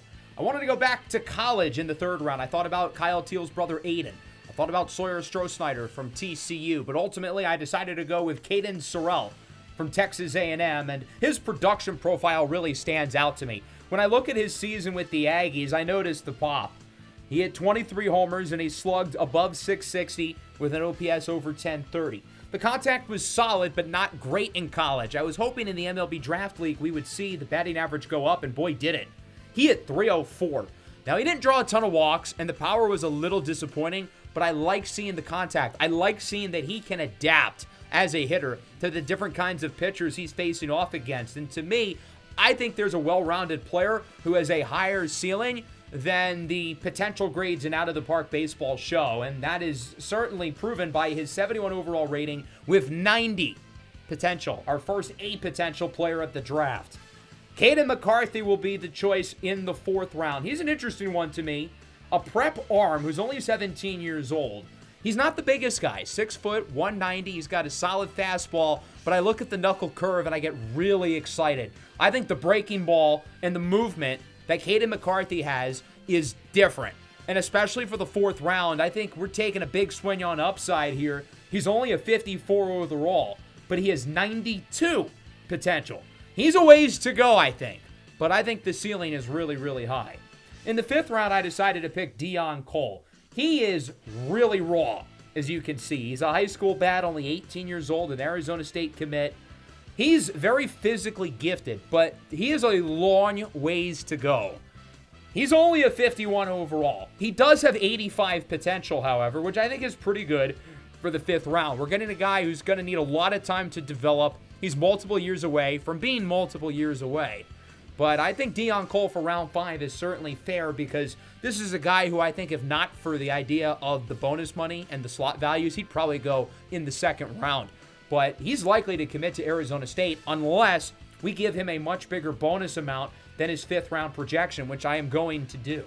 As for the sixth round, we're going to pick Cooper Consiglio from North Carolina State. He's a really solid lefty who's got good stuff, tops out at 93 right now. I don't know if he's ever going to be a long-term starter, but I project him as a guy who could be a pretty good reliever, whether that's as a long reliever or just permanently in the bullpen.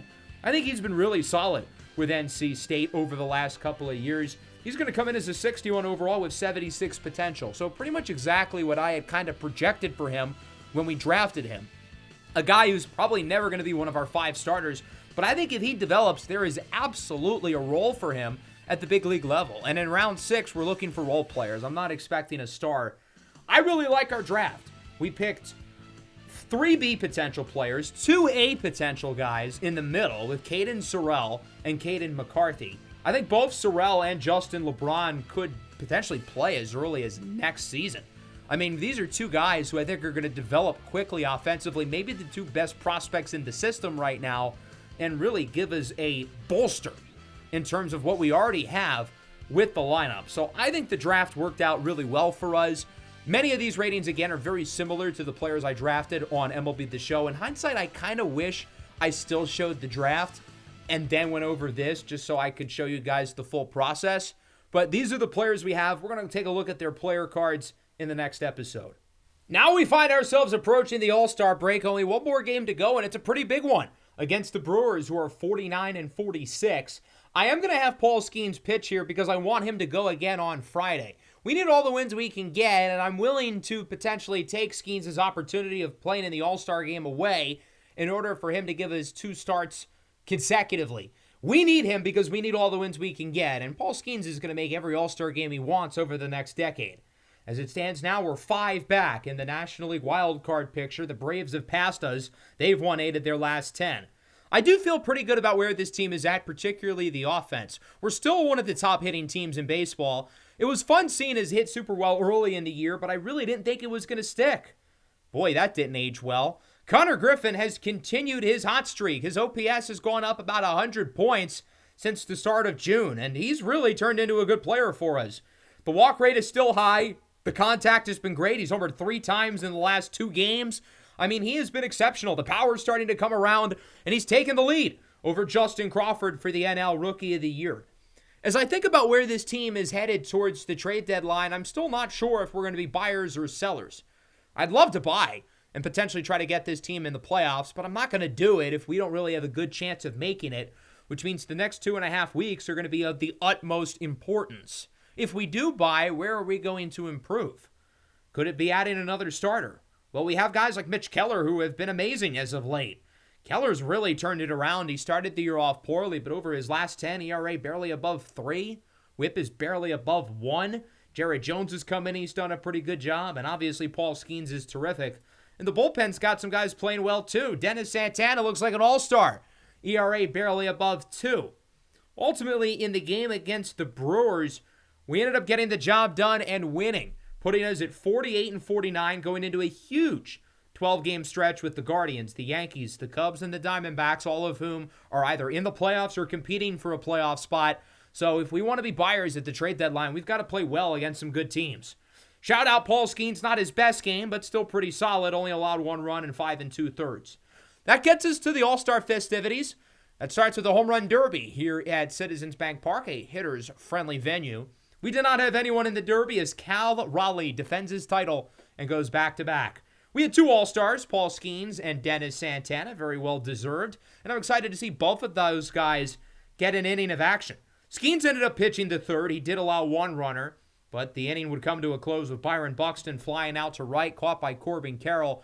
Using Corbin Carroll's speed in the outfield was quite the experience. Santana would get us through the 7th with a scoreless inning, but unfortunately the National League hitters, they didn't really do their part. The AL wins 6-0. So now that brings us to the second half of the year. All hands are on deck for the next 12 games. We only have 1 off day in that stretch. 48-49. We're still a game under. If we're under 500 at the deadline, it'll be hard justifying buying. We've got to really go 8-4, 9-3, something crazy like that. It's going to be an uphill battle, but we'll see if the team can find a way to do it. The Guardians are playing well as of late. The Yankees are good. The Cubs are good. The Diamondbacks are good. This is not going to be easy at all. But if we want to make the playoffs, it's almost like this is the playoffs for us in July, which you don't really say too often, but I kind of feel that's where this team is at right now. Against Cleveland, we've got the lead 6-4 in the first matchup. Brandon Lau, who's cooled off since his AL Player of the Month, he's having a ridiculous game. Looking to get one over the fence here late at the wall. He would be unsuccessful. But we do get the win. 6-4, a good start. We've got to start by stacking up some wins. We take game 1 against Cleveland. We won the second game and are now looking for the sweep. And the bases are now loaded with 2 away for Brandon Lau. 2-2, swing and a miss. Brandon Lau goes down on the splitter. We couldn't get the sweep, but I'll live with 2 of 3 against Cleveland. Then against New York, that's where things really started to get kind of weird. So going into the 7th inning, Jake Mangum has a 13-game hitting streak on the line. He's hitless today, as is the rest of the team. We are getting no hit by Cam Schlittler, but he had to come out of the game early because the Yankees let up 3 errors and his arm got tired. Now, the good news in all of this is Paul Skeens has been just as good. He's only let up 1 hit. He has struck out 11. And the pitching in this entire series against the Yankees has been phenomenal. We won the first game 2-1, the second game 9-2. We're going for the sweep. And if we get this win, we would be 5-1 post-All-Star break and 3 games above 500. Probably the most we had gotten to that point all year. We did end up scoring a run late in this game in the 8th inning to put ourselves up 1-0, allowing Paul Skeens to get the complete game. And to me, this is a no-brainer. With how he's pitched and his pitch count still being reasonably low, we're going to bring Skeens in to shut the door. Down to the final out, Jazz Chisholm singled into left, and that would bring up Giancarlo Stanton, who Skeen struck out in the All-Star game, and he does it again here. The Buccos win it 1-0. We're 5-1 since the All-Star break. And so now the Pirates sit at a record of 53-50. We really are turning this thing around, and maybe we will have an opportunity to buy at the trade deadline. Paul Skeens isn't getting any run support, so he figures he's just not going to allow any runs. Good strategy. Now against the Cubs, we're tied in the 10th. We have a chance to potentially walk the game off. First pitch from Maton. Ripped into left center. Perfect. That's going to drop into the newly named Connor's Corner. Run will score, and the Pirates walk it off.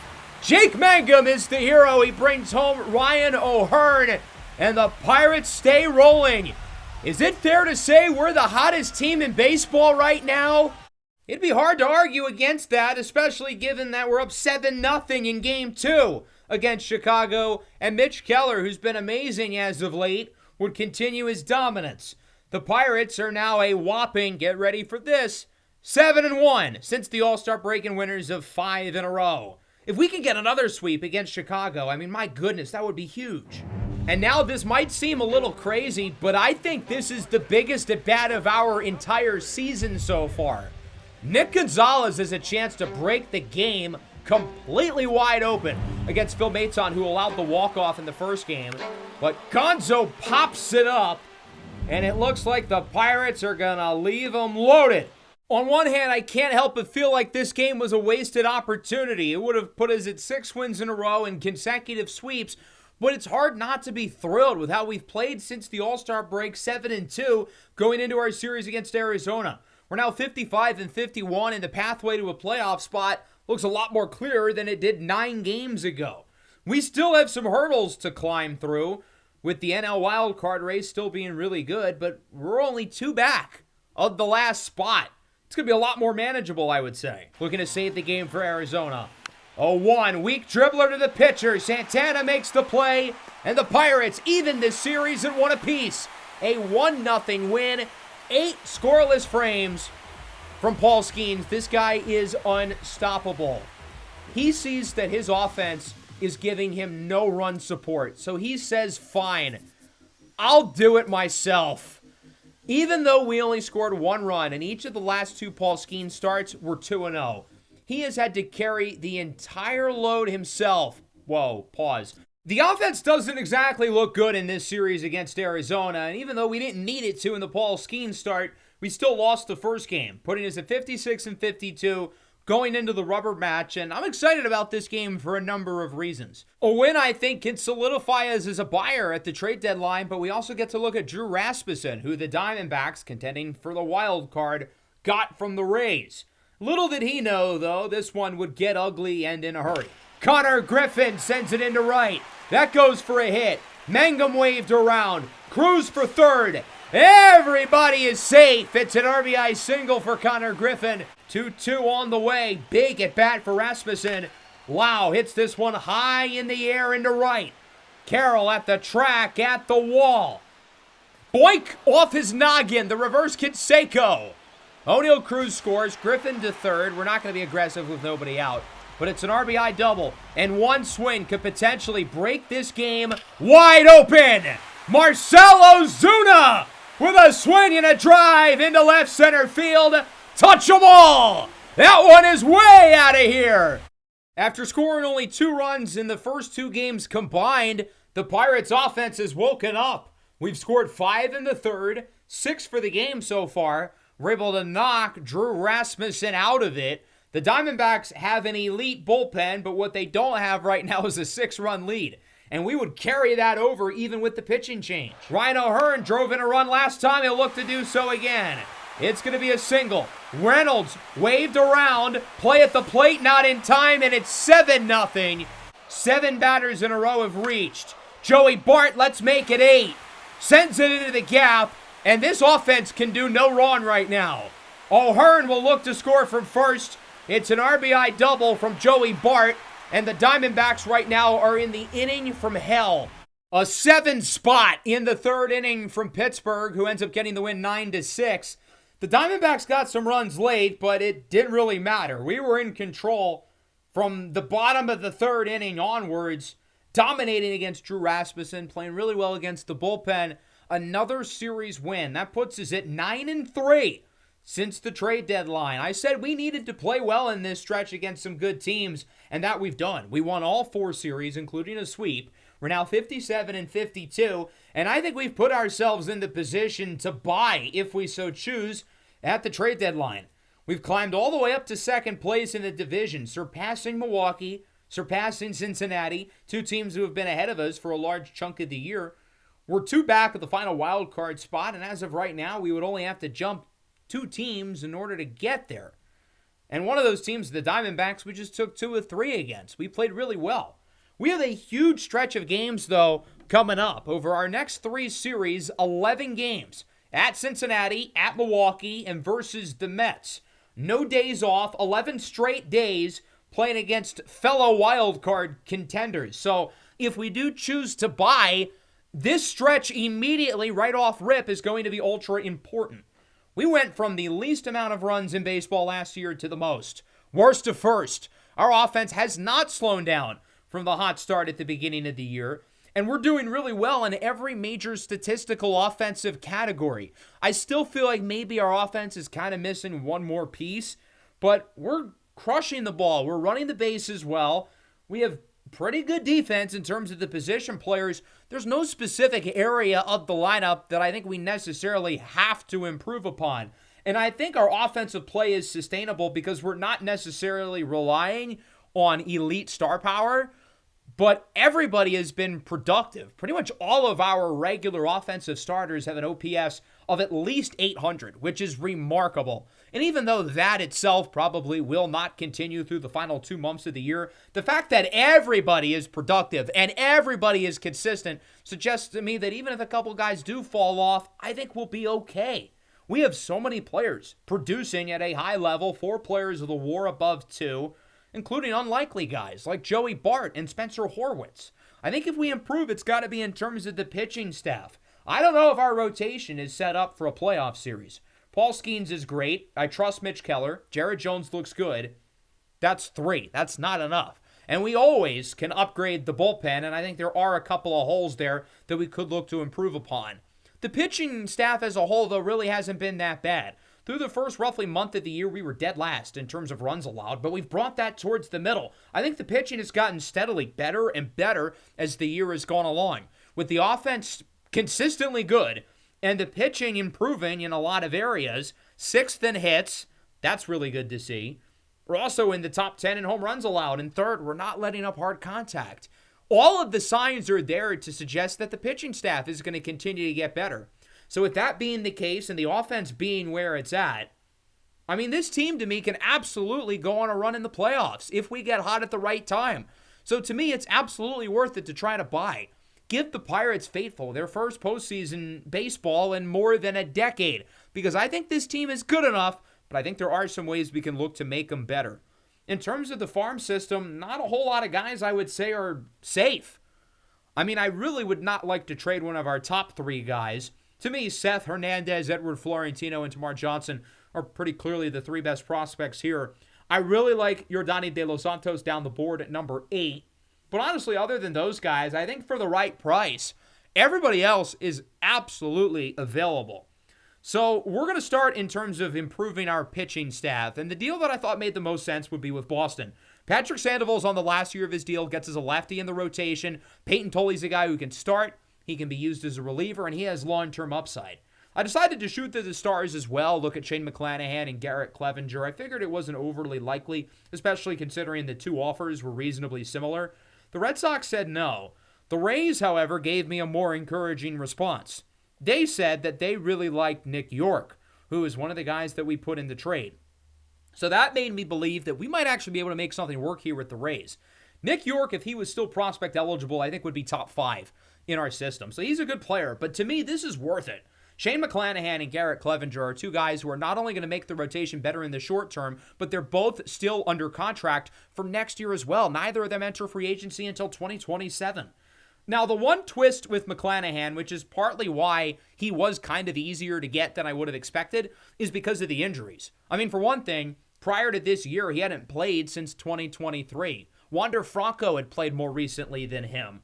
He also recently fractured his forearm. So that big stretch I mentioned with the Reds, Brewers, and Mets, he probably would have pitched 2 games. We're not going to have access to him. We're probably not going to see him until the middle of September. That's a huge deal, but part of the reason why we were able to get him on a bargain. And to me, this will be really worth it. Come September, when the playoff race is down to the nitty-gritty, we're adding a really, really good starting pitcher in McClanahan, who's had a great year. We also add to the bullpen with Garrett Clevenger, who's a really good lefty. I think he can be the Robin to Dennis Santana's Batman. He hasn't been as good this year as recent, but still not bad. 3.33 ERA, whip at around 1.2. This guy's really solid, and we're going to have him for another year and a half in the back end of the bullpen as one of the better lefty relievers in the sport. Now, we are giving up 2 top 20 prospects. Mitch Jebb was in the top 10. I think Nick York would have been in the top 5 had he been eligible, and Henry Davis, of course, was the number 1 pick. If anyone's going to get the best out of those guys, you would think it would be the Tampa Bay Rays. I still want to add another bat, though. I looked at Brett Baty with the Mets. I looked at Anthony Volpe with the Yankees. I thought about George Springer as more of a long shot option with Toronto. But I think the one that really makes the most sense is Angel Martinez. I'm kind of looking for a utility guy, someone who especially hits lefties well, because I think that's our weakness. He hasn't played a lot in the big leagues, but he was awesome in AAA this year, WAR above 3, which was in the top 5 amongst all AAA players before being brought up. He's played a key role for Cleveland over the last 2 years as well, so this is someone with big league experience. He's had a great year for them in the minors, OPS in the mid-800s, WAR at nearly 3. He plays 5 positions, and he's got an absolute rocket of an arm. So I think for the right price, we can make something work for him. The prices for the other players like Volpe and Baty and certainly Springer are honestly a little bit bigger, but it is Cleveland who ended up accepting our deal, a 1-for-1 swap Martinez for Nick Gonzalez. I like Gonzo, former top 10 pick. He gets a fresh start. He'll get to be the regular starter at shortstop in Cleveland. I think this trade makes sense for both teams. I think we each got better.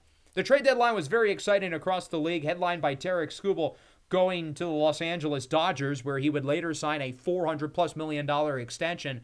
Tarek Skubal has been unreal this year. If you thought he was good in 2024 and 2025, he's put it on another level this year. And even for a guy who was just a rental at the time of the trade, the Tigers still got a massive haul. The Dodgers' number 2 prospect, Zaire Hope, their number 4 prospect, Emil Morales, both of whom are ranked in the top 54. Emmett Sheehan will replace Skubal in the rotation. Tommy Edman is in as a salary matcher, but he's not just a salary. He's a good player who I think the Tigers are either going to try to build around or maybe flip later, given that they completely sold the team. Guys like Gleyber Torres, Jack Flaherty, Javier Baez, Jason Foley, everybody in Detroit is gone. But once the Dodgers get healthier pitching-wise and Ohtani and Snell are off the IL, look out. All while the trade deadline is going on, we still have the stress of playing games. We won the first one against Cincinnati 8-3, continuing our impressive stretch in terms of the offense and the pitching. We get out of the 8th with an L.A. De La Cruz strikeout. Good work there by the lefty, Gregory Soto. Ultimately, this game ended up going into extra innings. We'll travel into the top of the 10th with runners on the corners and a big opportunity for Jake Mangum, who's the guy I might want up the most here. Puts it on the ground, but Eugenio Suarez bobbles it, and they don't get the double play, which allows the run to score. A massive break for the Pirates, giving us a 4-3 lead. As Santana gets Will Benson. He's looking good here in the bottom of the 10th. I feel he's got this one in the bag. Bring up Matt McLean with one away. And he gets a hold of this one into left center. Jiltinson Garcia at the wall. It's gone! And the Reds walk it off. 5-4, your final in 10. Well, that certainly did not go to plan. The Reds tied the series at 1. Not only does it hurt that we lose, but it hurts that we lose to the Reds, who are a team who is obviously in the mix with us for one of these playoff spots. We're 58-53, they're 56-54, so they're only within a couple games of us. We've still got 2 more looking to rebound as we ended up losing the third game, 6-4. We've got to at least win the last game to try to get the split. Spencer Steer with the bases loaded, but luckily Santana would get his out of it, and we would end up winning this game 5-3. So we split the 4 games against the Reds. We're still ahead of them, and it could have been worse. We could have lost again like this. Garrett Clevenger's first game as a Pirate. He lets up a single to Terang. Runner around third, heads for the plate, and the Brewers walk it off. They win this game. The first half of the series against Milwaukee starts with a split.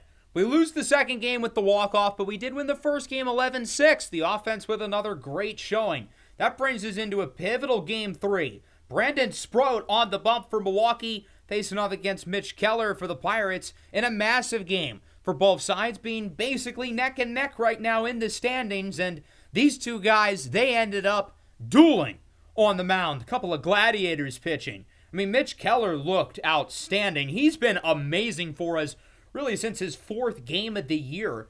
And through 2 innings, there's no runs so far, scoreless 0-0. The Pirates would look to be the first to change that in the 3rd as Sproat would walk in a run. Little unconventional, but it gets the job done. Brandon Lau drives in Ronnie Simon to make it 1-0. Mitch Keller is flying through this Brewer lineup. It looks easy for him. And now with 2 away in the bottom of the 5th, we're looking to end the inning peacefully once again. Drops the ball! O'Neal Cruz has it go out of his glove. That's going to likely score Torres. He's safe at the plate. An unearned run. In a game that means so much for this playoff chase, that kind of mental error could end up really biting us in the rear end. I mean, Hughes said MLB The Show wasn't realistic. O'Neal Cruz is goofing around in the outfield. Luckily, this did not deter Mitch Keller. 7 innings allowing 1 unearned run, but our offense isn't giving us a whole lot. We need somebody to be the hero late in this game, and here in the 9th, I think I know just the guy. 2 away for Connor Griffin. He gets a hold of one into left. The rookie puts the Pirates ahead 2-1. So after all that, it takes 1 swing of the bat. It's Connor Griffin. The rookie ends up being the hero as the Pirates would win it 2-1 against Milwaukee. Mitch Keller, without question, the MVP of the game. 7 dominant innings on the mound. But unfortunately, we would lose the last game against Milwaukee, bringing us to the series against the Mets. We're 4-4 so far in this 11-game battle. And we're down 9-10 in the 11th. O'Hearn cannot beat out the throw. The Mets get the win. We would clap back in Game 2, winning 17-3. Moving on to the 3rd game. Ryan O'Hearn is nearing the cycle. He's a home run shy, and he is not going to get it. The Mets win the game 6-3, and they win this series. So in our oh-so-important 11-game stretch, we go 5-6. Could have been worse, could have been better. We split the 4 games in Cincinnati, we split the 4 games in Milwaukee, and we lose 2-3 at home against the Mets. Would have definitely liked to have performed a little bit better. Hopefully we can improve in South Beach. As Jared Cerna, he wants a little more than 1. Some style points. The Marlins walk it off. I was starting to get a little bit worried after the Marlins won this game and we had lost 4 of our last 5. But we battled back. We won the last 2 games against the Fish, including the rubber match, 13-5. I don't know what it is with this team, but it feels like every week or two, we just have these games where the offense explodes. Bubba Chandler, by the way, was awesome. 8 dominant innings in the second game, only allowing 1 run. Connor Griffin with a couple of hits. And then in the last game, 13-5. The bats really came alive. Connor Griffin homered. He had 4 hits, drove in 4 runs. Connor Griffin is playing out of his mind. Early in the month of August, he stole a base as well. What can't he do? Braxton Ashcraft has improved too. 5 innings of 1-run ball. He was playing really badly before he got hurt. He's really turned it around. But for me, the storyline right now is Connor Griffin. His average has climbed all the way up to about 300. His OPS is in the 900s. Where did this come from? His WAR is at like 4. It was barely above 2 going into August. But he's been the best player on the planet over the last 2 weeks. He's running away with the Rookie of the Year right now. And in our most important stretch, he has catapulted himself into the top 5 in terms of WAR at shortstop. And he didn't even play the start of the year. 6 games now at home against Boston and Detroit. 2 teams whose seasons have gone in opposite directions. Skeen's looking for the complete game shutout. He's not going to get it. Matt Chapman, who the Red Sox got at the deadline with a homer. We do win the game, though, against Boston 8-3, but we lost the series. However, we are in potential position to get the sweep against Detroit. The Tigers have loaded the bases, down by 1 in the final game with 1 away, with Dylan Dingler a chance to be the hero. But Dylan Dingler is making this really hard. 3-2 from Santana. Dingler hits it well into center. O'Neal Cruz slow to get to it, but he does. Torkelson looks to score. Cruz, the throw, in time! Ball game over! Oh me, oh my, O'Neal wins it for the Pirates 6-5 en route of sweeping the Detroit Tigers. Never count out the backyard buccos. We're 6-3 in our last 9, and we've rebounded after this little rough patch where we didn't play as well as I had hoped against the Reds, the Brewers, and the Mets. We're 68-61, 7 games above 500, the most games above 500 that we've sat at this year. We're in second place right now in the National League Central, and get this, we're in the playoffs as the number 3 wild card. We have made it up to the top 6 seeds, but now we've got to hold on. The problem is we have a big West Coast road trip at the Dodgers, and then the Padres are one of the teams right behind us. I'm especially excited about Game 1 against the Dodgers because it's Skeens versus Skubal, the 2 best pitchers in baseball who have been unstoppable all year. And this game went about as you would expect early on. So far, our offense has had nothing going, 0 base runners. The Dodgers have gotten a handful off of Paul Skeens, but for the most part, they haven't been very successful. In the bottom of the third, Mookie Betts would ground into an inning-ending double play, keeping the game scoreless, and it would remain scoreless for a little while longer. The 2 best pitchers in baseball flexing their muscles now through 5. The former Pirate Matt Gorski goes down swinging. As good as Paul Skeens has been in this game, and boy, he's been good, Tarek Skubal is a perfect game through 6 innings. That's 2/3 of the game. The Dodgers, at the very least, are getting some base runners, but they're not doing anything with those runners. Muncy hits it into right center. O'Neal Cruz would eventually make the play. Through 6, the game remains scoreless. We've at least got to get some base runners for crying out loud. I mean, this is starting to get really embarrassing for our offense. We've got to play the rest of this game in full, I feel like. Try to stop the perfect game. And there it is! Joey Bart back up the middle with a leadoff single. He shouldn't have swung at that pitch, but there were already 3 balls. So the perfect game would have died anyway. But this way we kill off the no-hitter as well. Even though we got the monkey off our back, we couldn't do anything with it. To the middle of the 7th, it still remained scoreless. The 2 best pitchers in baseball versus the 2 highest scoring offenses in baseball. I mean, it's as good of a matchup as you can carve up, and it's been the 2 pitchers who have dominated the day. Skubal now through 8, but guess what? Paul Skeens has been just as good. However, Matt Gorski would lead the bottom of the 8th with a big double. Who would have thought Gorski's the guy to make the play? And he gives the top of the Dodgers order a chance to do some damage. With how Skubal's pitching, they probably will only need 1 run to win this game. And with Gorski at third, Mookie Betts would do exactly that. He flew out to right, but it gives Gorski, who's pretty fast. But it puts the Dodgers ahead 1-0, and that means that we're going to have to score in the top of the 9th inning. And Tarek Skubal with 15 strikeouts the way he's pitching, yeah, I don't like our chances. I mean, this guy is just ridiculous. We are behind on everything. Bart, remember, is the guy who broke up the perfect game back in the 7th. 0-1. Swinging and a miss. Has him swinging out of his shoes.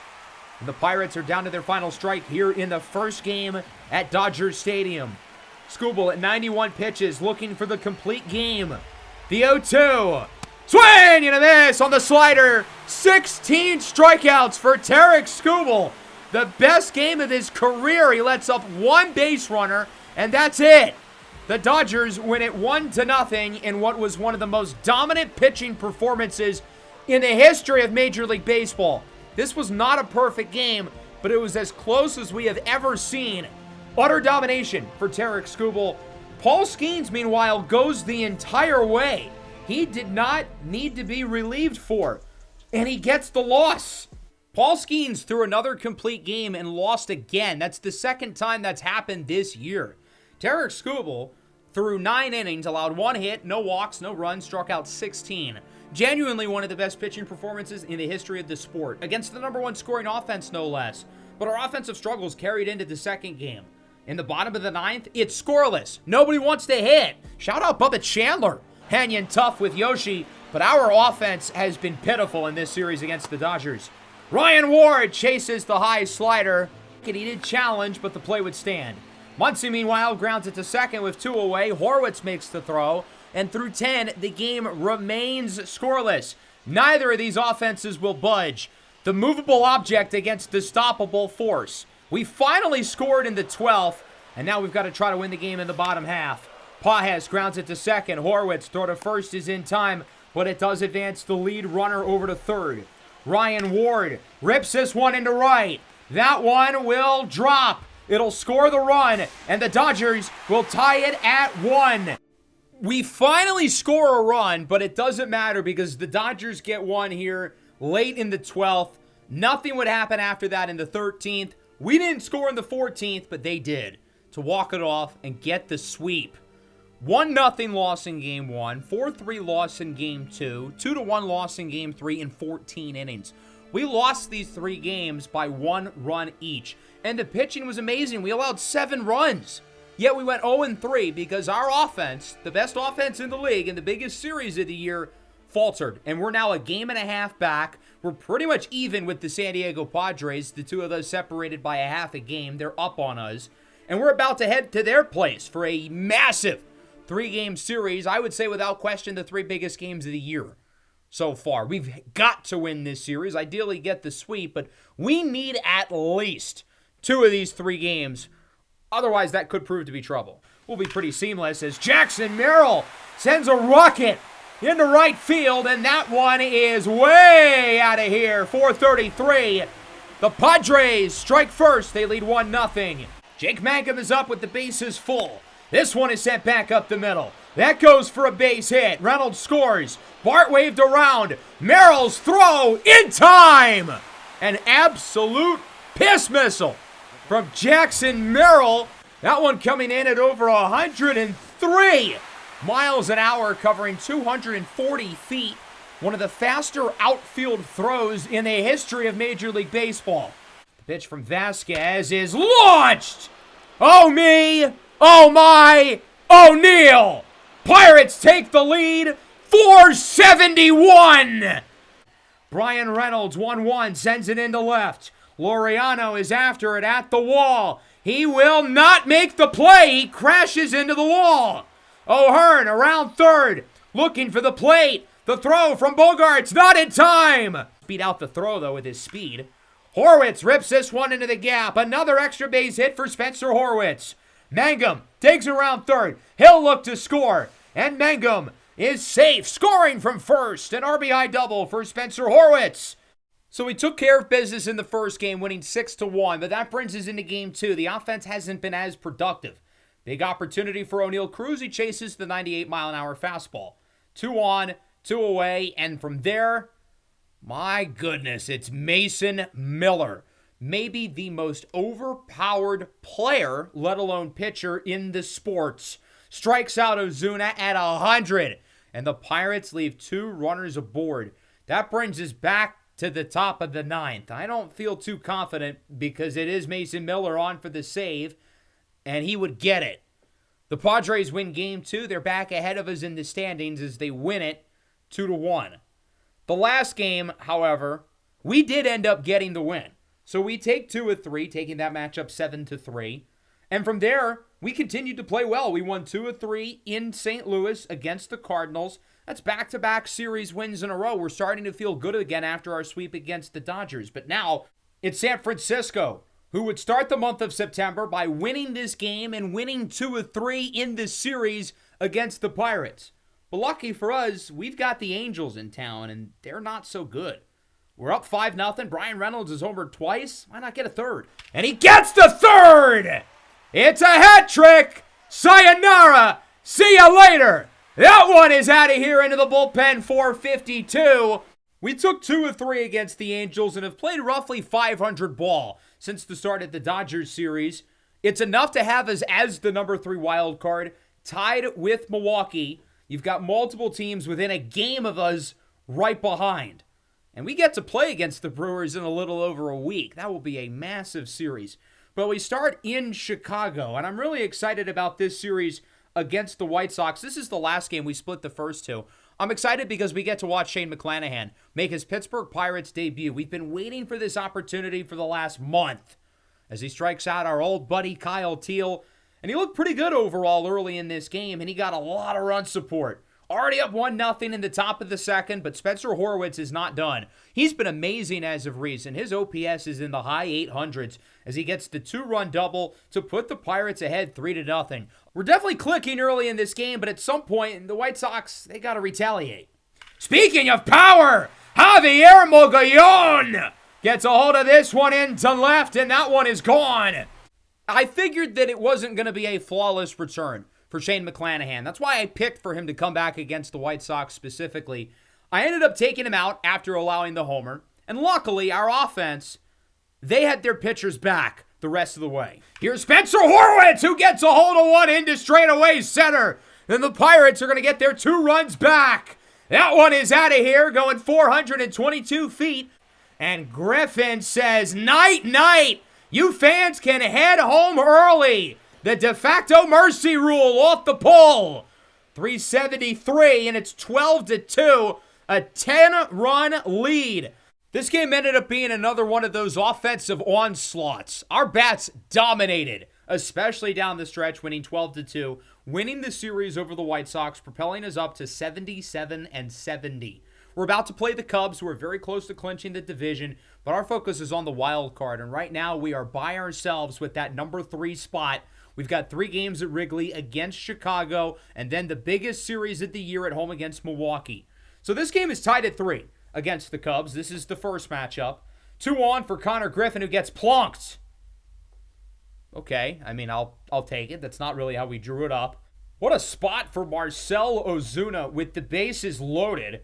He lofts this one in the air. Should be enough room to score the runner at third. And even though Pete Armstrong is a good arm, we did take the lead 4-3.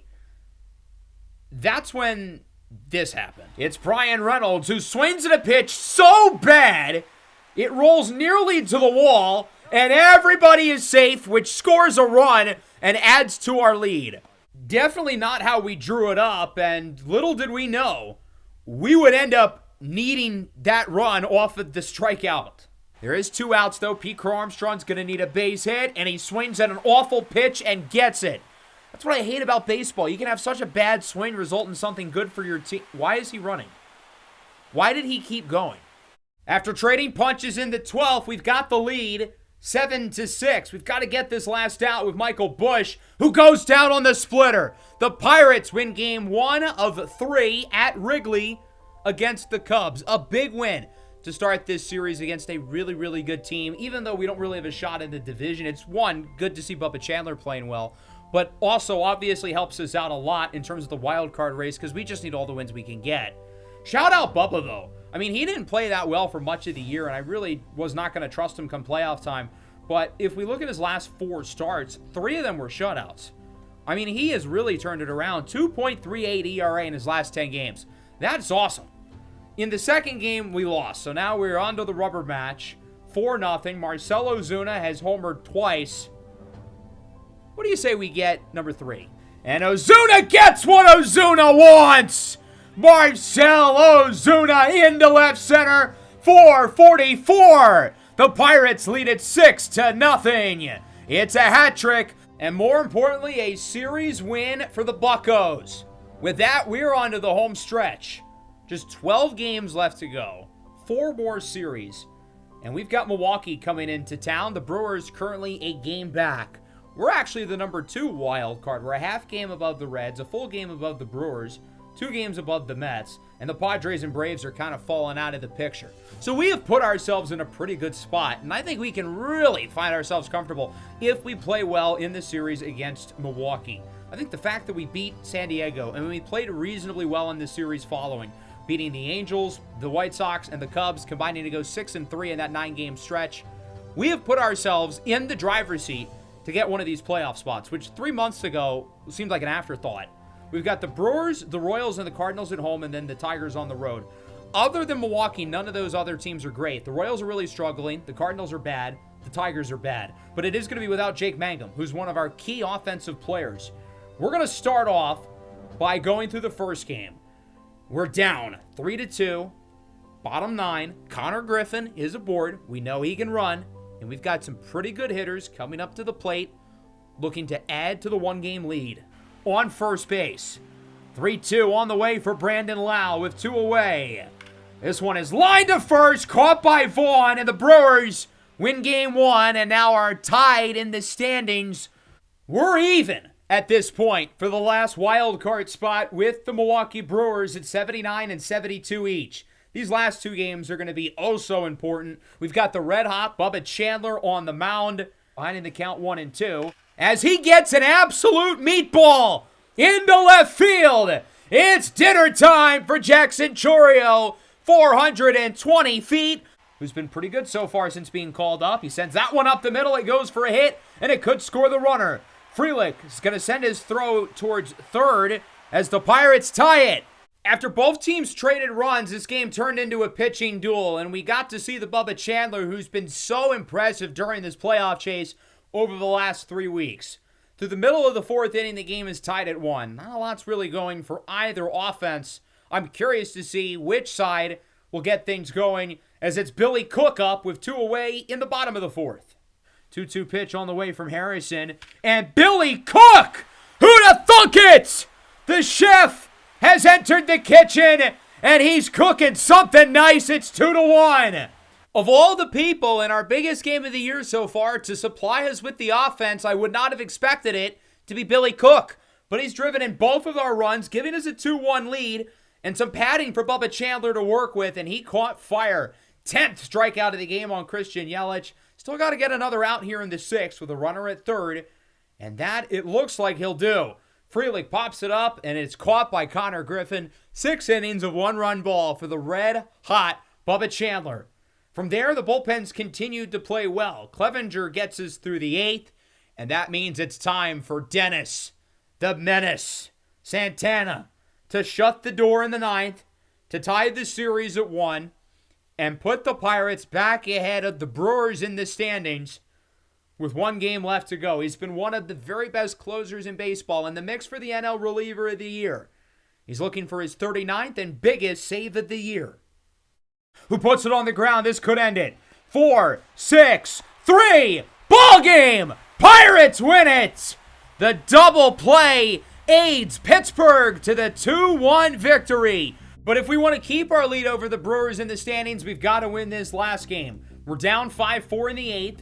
We've got 2 runners on, and we're going to go to the bench. Billy Cook was the hero in the last game. He's been really impressive since we called him up.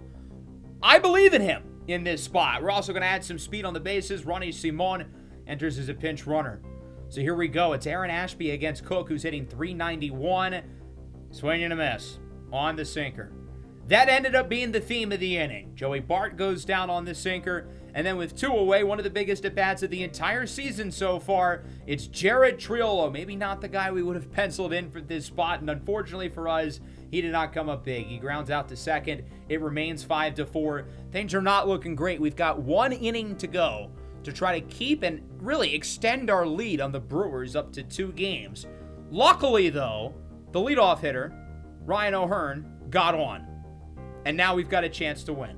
Connor Griffin already has a homer in this one. Another one would be pretty darn cool. 0-2. Got him looking on the sinker for Abner Uribe for the first out at the frame.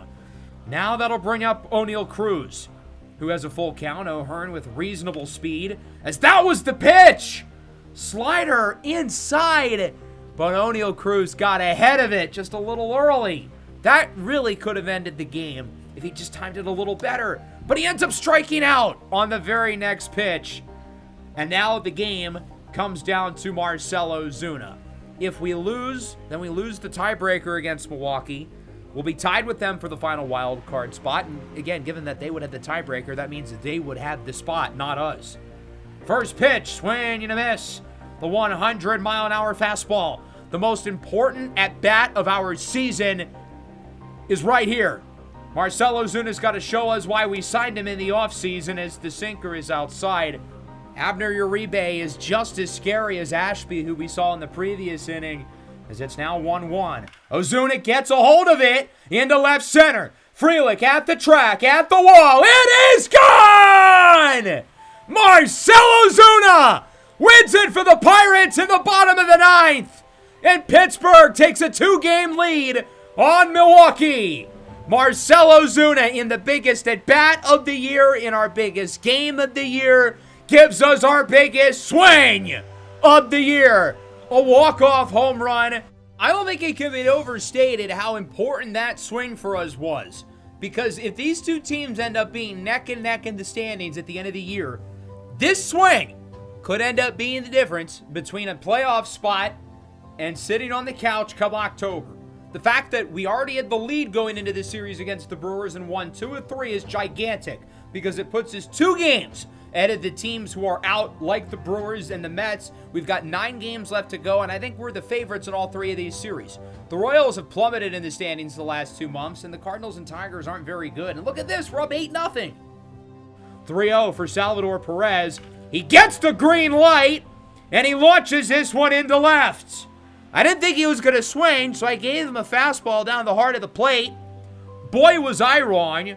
But luckily, our offense still came to play, and we would still end up getting the win 8-1 with yet another complete game for Paul Skeens, who would be the runaway favorite for the Cy Young in literally any other season, if not for Tarek Skubal having one of the best pitching seasons in the history of the sport. A good start, though. We control our own fate, not just for a playoff spot, but for the number 5 seed.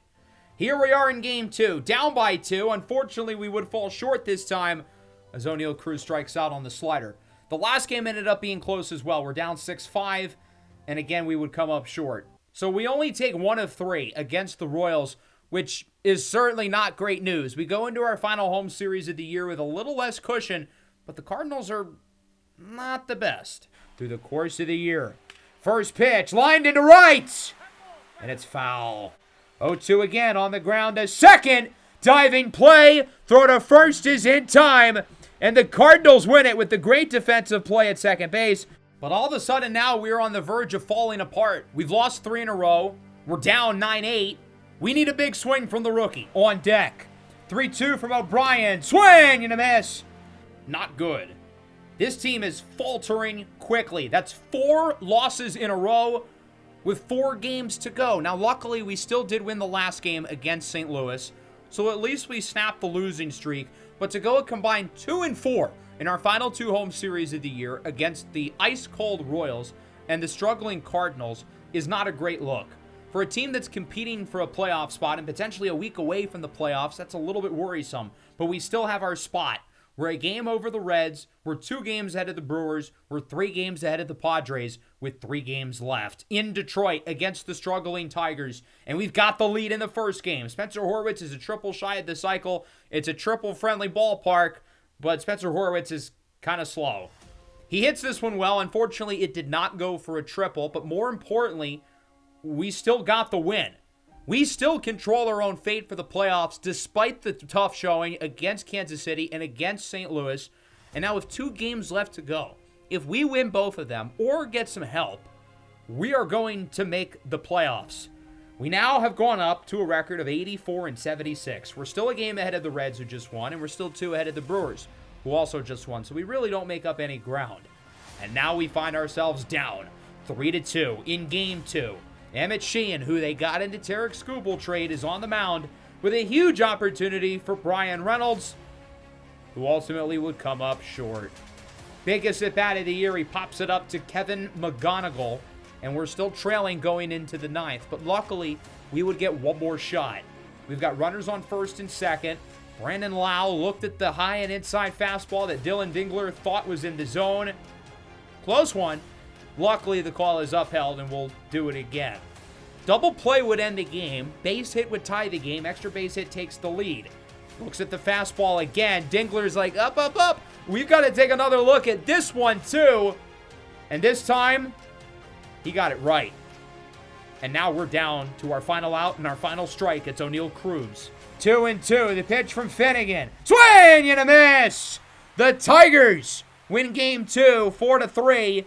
And now with just 1 game left to go into the year, it all comes down to this. Game 162 against Detroit. Let's discuss the scenario for clinching. For us, it's pretty simple. If we win this game, we're going to the playoffs. If we lose, we're probably not. The Mets are a game back, the Brewers are a game back, the Reds are a game back, and all three of those teams hold the tiebreaker over us. So if two of them win their final games and we lose, then that's it. We're done. But if we win, we have nothing to worry about. The interesting twist about this game for Detroit, even though they're 66-95, the season's over, but they're starting Justin Verlander in what is expected to be the final game of his big league career. So you best believe, even though the Tigers have really nothing to play for, they're going to give it their best shot. Verlander crushes it into left. This baby is out of here. Given the stakes of this game, I'd be lying if I said I wasn't worried. Offense has got to fire back. That'll bring up O'Neal Cruz, who hits this one high and pretty deep. In a right field, it's got some carry. At the track, at the wall, it's gone! Fastest, but still a runner, as Brian Reynolds rips it into center field. Ozuna around third, looks to score. An RBI single for Brian Reynolds, and the Pittsburgh Pirates add to the lead. It's Marcell Ozuna, the 1-1. Ozuna on the ground, gets by the diving glove of the third baseman Colt Keith. Runner looks to score. Griffin into third, he is safe. That'll bring up Ryan O'Hearn, count is full, 2 away. This one is roped into center, that's going to drop, make it 6-2. The offense has fully come alive here for the Pirates. This swing is a little bit better. Marcell Ozuna gets a hold of it into left center field, and the Pirates add to the lead. And fire back we did. An 8-3 lead in the back half of this game. Let's shut the door. Let's go to the playoffs. We can taste it. The playoffs is within reach. Montgomery, 1-2. Swing and a miss. It's over. For the first time in 11 years, since 2015, the Pittsburgh Pirates are playing postseason baseball. Pirates fans have waited to hear that for over a decade, but we're finally back in October as the number 5 seed in the National League, traveling to Arizona for a 3-game wildcard set against the Diamondbacks. The Pittsburgh Pirates are in the postseason. Those words have not been said for 11 years, but at long last, the Buccos return to the dance. We're coming off an 85-win campaign that saw us clinch a playoff spot on the very last day of the regular season. But here we are as the number 2 wild card with a best-of-3 in the desert against the Diamondbacks. And the first to win 2 will go to the NLDS to play against the back-to-back world champion Dodgers. I think it's fair to say this series ended up being quite the spectacle. We had 2 main goals going into the regular season. The first was to make the playoffs. Check, that we did. The second, once we got to the playoffs, was to raise hell. It was the stretch after the All-Star break to be against Cleveland, the Yankees, the Cubs, and the Diamondbacks.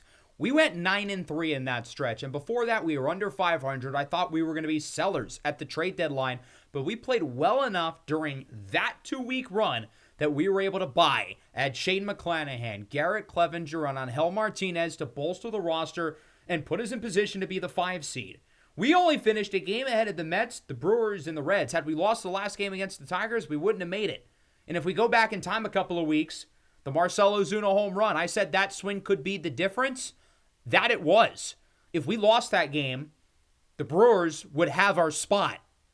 Our offense has been the best in baseball pretty much the whole year. A complete 180 from last year when we were the worst. Signing Ryan O'Hearn, Brandon Lau, Marcell Ozuna, and of course the addition of Connor Griffin, who ended up being one of our best players. For a 19-year-old rookie, he was way more than anything I could have imagined. And he is already a true bona fide superstar. 288 average, 883 OPS. Drew a ton of walks. He slugged .515 and finished with a WAR above 5 as a teenager. This is Alex Rodriguez, Ken Griffey, Bryce Harper, Juan Soto conversations. That's the type of player we're looking at with Connor Griffin. What I noticed early in the year is the offensive numbers weren't really there, but the approach at the plate was. His walk rate has gone down over the last 2 months, but I think it's because he's been more aggressive, and that's allowed him to unlock power en route to winning the Rookie of the Year. Paul Skeens was terrific. It was arguably his best season yet. A 6-4 season, 35 games, 234 innings. We did not hold him back. And he was absolutely outstanding. I think in any normal year, this is the best pitcher in the league. But unfortunately for him, not only did Tarek Skubal win the Cy Young and the MVP, but in the American League, so did Garrett Crochet. These were the two best pitching seasons I have pretty much ever seen inside of this game. They both had pitching wars above 7. At what point is there anything else that Paul Skeens could have done other than win more games, which has to do with his offense? Skeens will get the starting game 1. Jared Jones will get the starting game 2. To me, he's our number 2. 2.81 ERA. He has been amazing as of late, allowing 1 or less runs in 4 of his previous 5 starts. If the series does go 3, however, I have no clue who would be the starting pitcher in Game 3. Shane McClanahan, I think, would be the logical choice that makes sense to a lot of people. It's a lefty. The Diamondbacks have guys who struggle against lefties, but in his 3 starts with us, he hasn't been that good, and he's gotten worse in each game. He allowed 7 runs in less than 2 innings in his most recent outing against the Cardinals. Then there's Mitch Keller, who's been the most consistent and stable of the guys we would be considering. But he has not played very well as of late. 4.58 ERA in his last 10 and multiple runs allowed in his last 5. With Bubba Chandler, it's the opposite problem. Bubba Chandler has been on a tear for the most part as of late, dating back to really the middle of August. He's really turned it up and looks like arguably the second best pitcher on the team. Now, he has cooled a little bit off as of late. He struggled against St. Louis, but more so the question with him is that he's a rookie. He's not proven. Mitch Keller and Shane McClanahan are 2 guys who have been consistent throughout their careers. Bubba Chandler hasn't. But the fact that it's even a discussion would have blown my mind a month ago. I thought Mitch Keller obviously would have been the guy, or McClanahan, but Bubba Chandler has firmly entered the discussion. If we have to use extra in the bullpen, I'd feel okay with that because our bullpen has played really well and we have one of the best closers in baseball. Dennis Santana won the National League Reliever of the Year. He's a guy who would have been on a one-way ticket somewhere else at the trade deadline had we been sellers, but we were able to keep him, and we've really leaned on him over the last 2.5 months, and I'm happy that we kept him. So that brings us into Game 1 against the Diamondbacks. And as I look at these 2 teams, the Pirates are right up there with the Dodgers and the Yankees as the best offenses in baseball, and a pitching staff that has the high-end talent led by Paul Skeens. Arizona, meanwhile, they're a really well-rounded bunch. Good lineup led by Corbin Carroll, Ketel Marte, Geraldo Perdomo, Gabriel Moreno, and others. It'll be a challenge for Paul Skeens, and then their pitching staff is really good too. The start of this game, though, definitely did not go to plan. We'll start with Pavin Smith. Oh. Huh. Well, that's not the start we were expecting. Welcome to the postseason, Paul Skeens. His first career playoff at bat sees Pavin Smith send one into the opposite field seats. Castillo, the designated hitter, count is even 2-2. This one is back up the middle, and that one goes for a hit as O'Neal Cruz bobbles it, trying to play on a tight angle. Del Castillo for second, the throw, not in time! An RBI double for Del Castillo, and the Diamondbacks add to the lead here. Moreno sends that one over the glove of Lau. Del Castillo looks to score, and it's 3-0 Arizona. Definitely not the open to this game that I expected, and Paul Skeens' first postseason inning was kind of a disaster. From there, he was able to get out of it, but now our offense has got to play catch-up. 1-2, sends this one into left center field. It's got some carry. This ball is going to drop. It will one-hop off the wall. Bart around third looks to score, and he is safe. That he was going to launch over the fence. O'Hearn rips this one into center. That drops for a hit. Griffin to score. Cruz to third. Everybody is safe, and the lead is within 1. Players on the roster. Hits it high into the air in center. It's got some carry. Mullins after it at the track, at the wall. It is caught. Del Castillo had a base hit last time, and it looks like he's got another one. Singles into center. Carroll to score. Cruz, the throw is not even close. The Diamondbacks are back up by 2. 2-2 now for Connor Griffin! Goodbye! See you later! Sayonara! The rookie is made for the moment! The Pirates are looking for a big swing of their own. Ozuna with a swing and a drive in a left center. At the track, at the wall. It's gone! Marcell Ozuna ties it at 4. That'll bring up Brandon Lau now. The count is even 1-1. This one is sent into right center. That ball is going to drop. Reynolds around third, looks to score, and the Pirates have come all the way back down 3 to take the lead. I thought we were off the hook after our comeback, but the Diamondbacks would storm away. Thanks to their runner stealing second, we couldn't get the double play. Instead, we got nothing. And a weak grounder turned into a single to put runners on first and third, forcing us to yank Paul Skeens out of the game. I wanted to get him through 6. I feel really good about how he's pitched since the first inning, which obviously didn't go well. But ever since inning number 1, the offense has done a great job of clawing back. The pitching's been terrific. But now we're not going to have access to Paul Skeens for the rest of this series against the Diamondbacks. We need Garrett Clevenger to come in and get us through this. Clevenger's our second best pitcher. He's normally the 8th inning guy, but with the 2 runners on, I think we need him in now. Here's Mullins, grounds it to second. Pirates look for 2. Mullins safe at first, and we're tied at 5. Domo, the switch hitter, and this one is hit high and deep into center field. O'Neal Cruz at the track, at the wall. He cannot make the catch and collapses fully into the wall. Perdomo into third with a triple. And Arizona has the go-ahead run 90 away from the plate. Corbin Carroll with 2 away. That's a fair ball into left.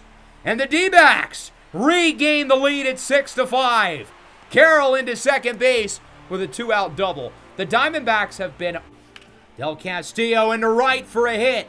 Carroll around third looking for the plate. The throw from Reynolds is off the mark.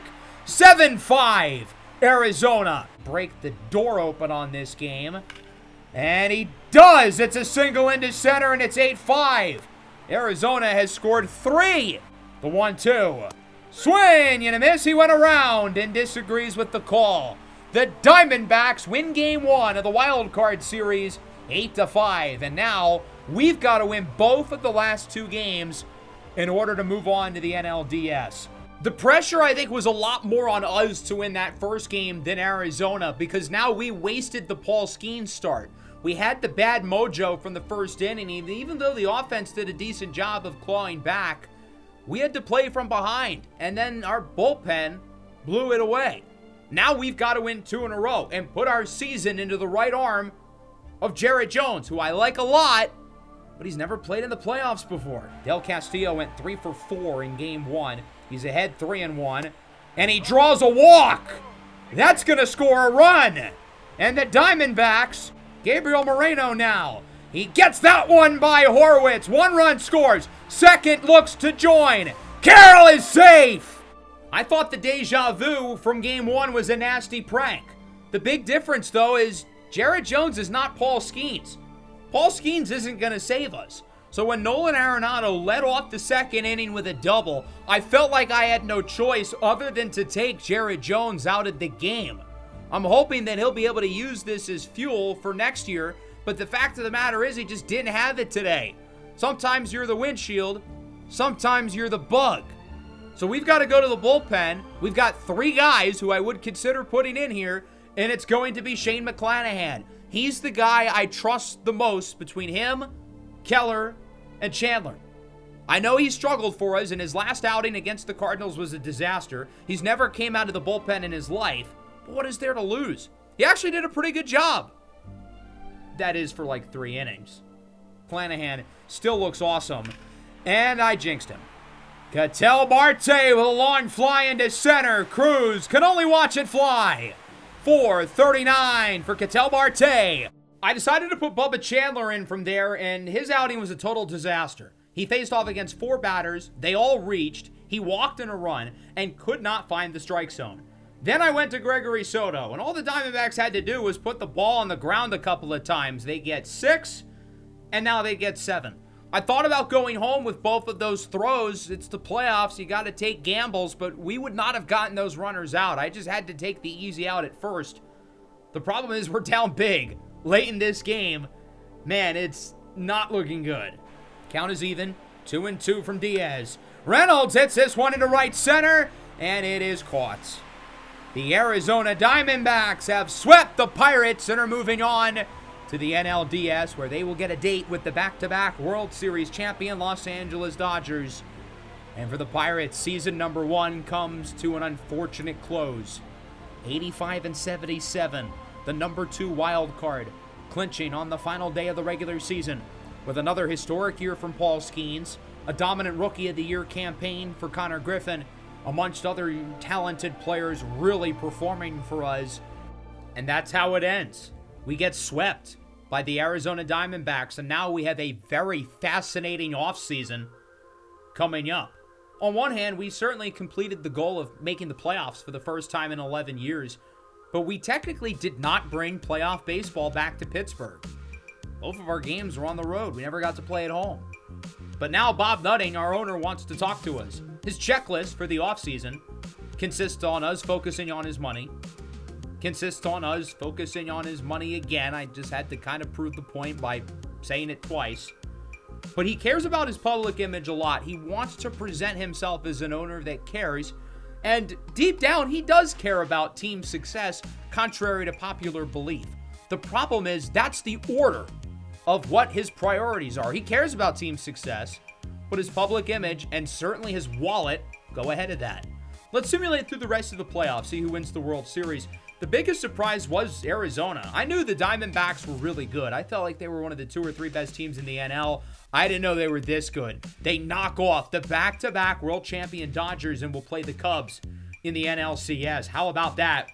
Winning 3 of the last 4, including 9-1. Game 5 on the road. Shohei Ohtani was, I guess, the Shohei Ohtani of bad hitting and bad pitching. He really struggled for them and is one of the biggest reasons why they lost. In the AL, it'll be the Yankees and the Mariners. The Red Sox were the number 1 seed, but losing 5 to the Yankees. That would certainly be interesting discourse. Neither championship series ended up being very exciting. The Yankees won in 5, the Cubs got the sweep. The Cubs have not lost at all yet in the playoffs, although they did drop a couple in the World Series.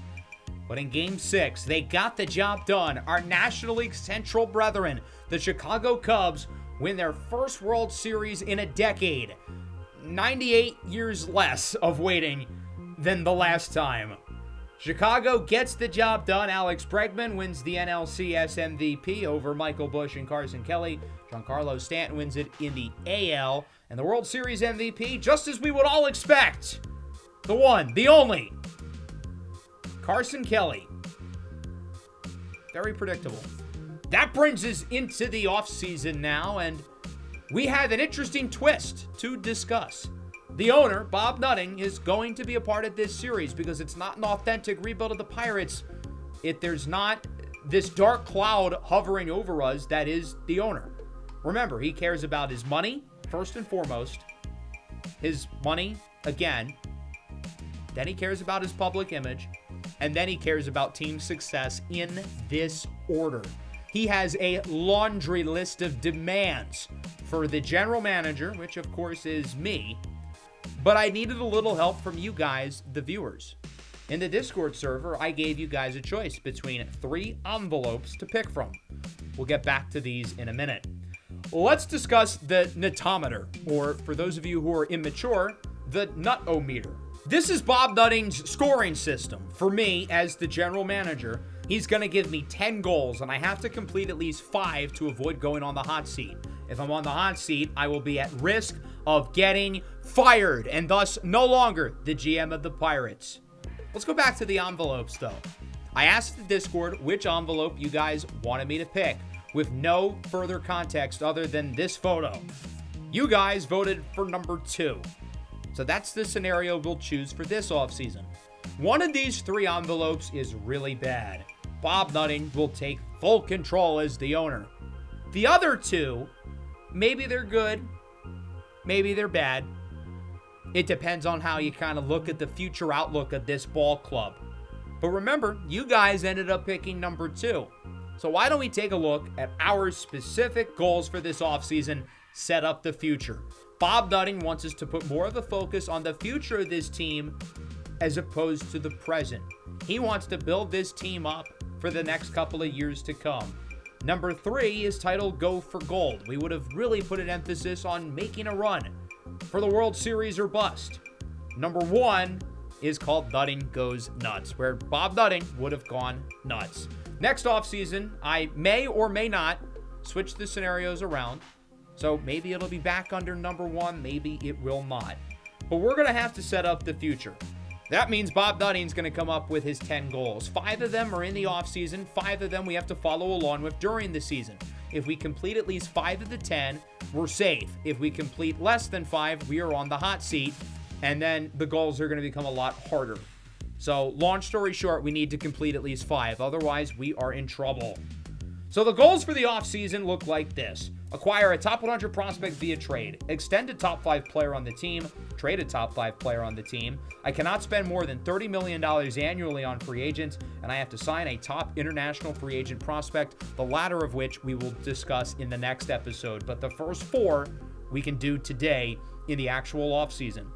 And then from there, we take a look at the in-season goals. Bob Nutting still wants to win. He still wants to win 85 games. He still wants to make the playoffs. He still wants to make progress by winning a playoff series.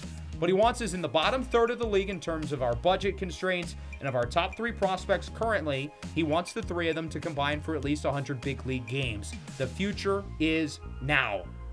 This is not like the White Sox franchise last year, though, where I had to complete the goals and did not have a choice. If there's a goal I don't like here, I don't have to do it. I only have to complete 5 of them to avoid being on the hot seat. However, I want to ensure that I am not potentially putting my job at risk.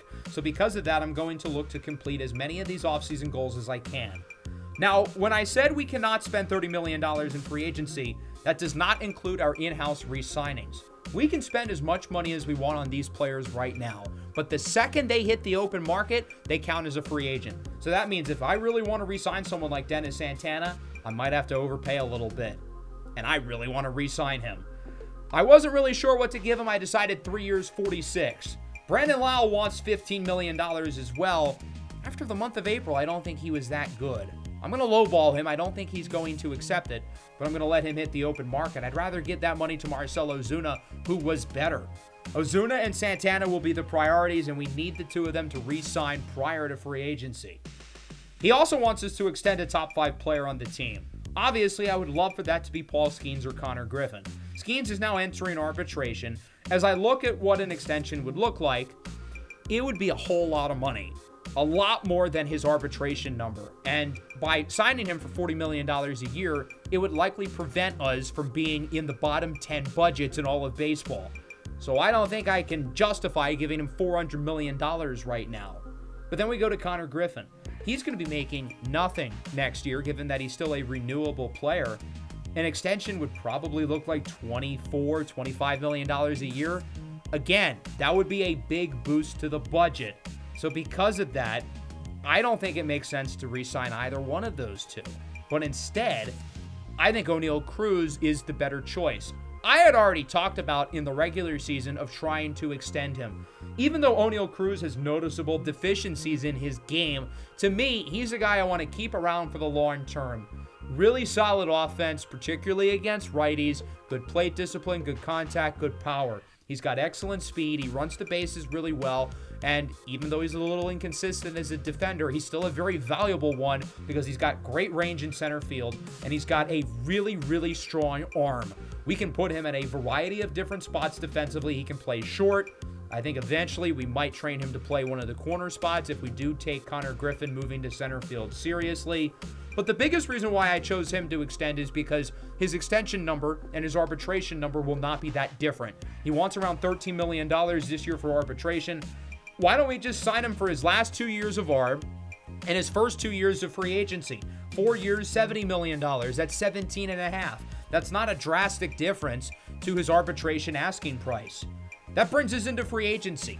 Dennis Santana and Marcell Ozuna both said yes. So both of those guys are back, and we've now got $30 million annually that we can spend.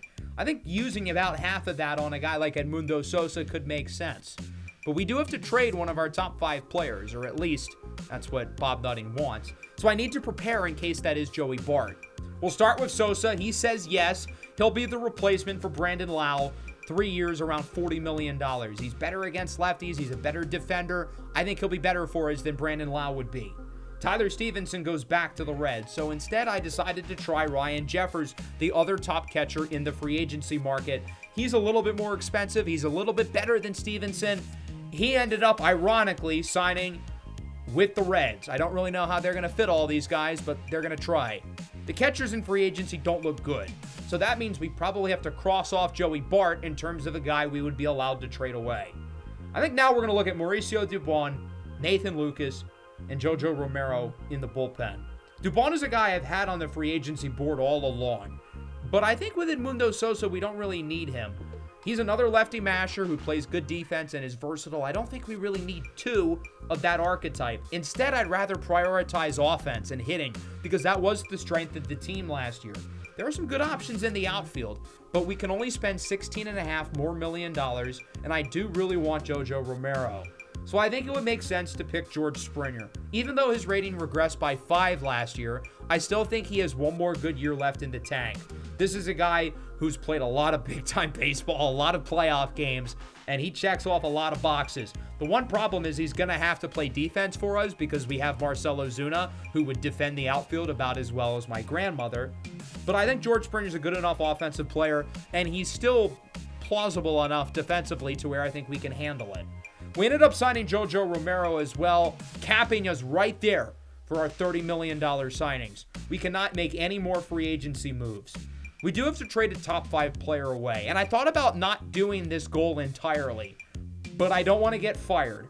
Unfortunately, we don't have many choices. We don't have the backup option at catcher, so Joey Bart is off the board. I extended O'Neal Cruz, so it's not going to be him. And obviously, I'm not going to pick Paul Skeens or Connor Griffin. So that leaves us with Ryan O'Hearn, who I really did not want to trade. Heck, I wanted to extend him after next year. I really, really like him. But I found a trade that kind of makes sense. I don't really want to make the Diamondbacks better, but they do need a first baseman. They have a lot of prospects in the outfield, and we can kill 2 birds with 1 stone. Bob Nutting told us we needed to trade for a top 100 prospect. And with the signing of Dalton Varsho, I think Slade Caldwell becomes available. Caldwell's rating went up a lot this past season, a first-round pick in 2024. I think if we can find a way to get him and maybe another piece, this could really make sense. Ultimately, I settled on another former first-round pick in Jordan Lawler, who was picked 6th overall in 2021. It hasn't really worked out for him. He's really fast. I think there's some offensive potential still left. I think this is a good trade for us. We're getting a top 100 prospect and another guy who supposedly still has a very high ceiling, and he did improve in 2026. I put Ryan O'Hearn and Thomas Harrington into the trade.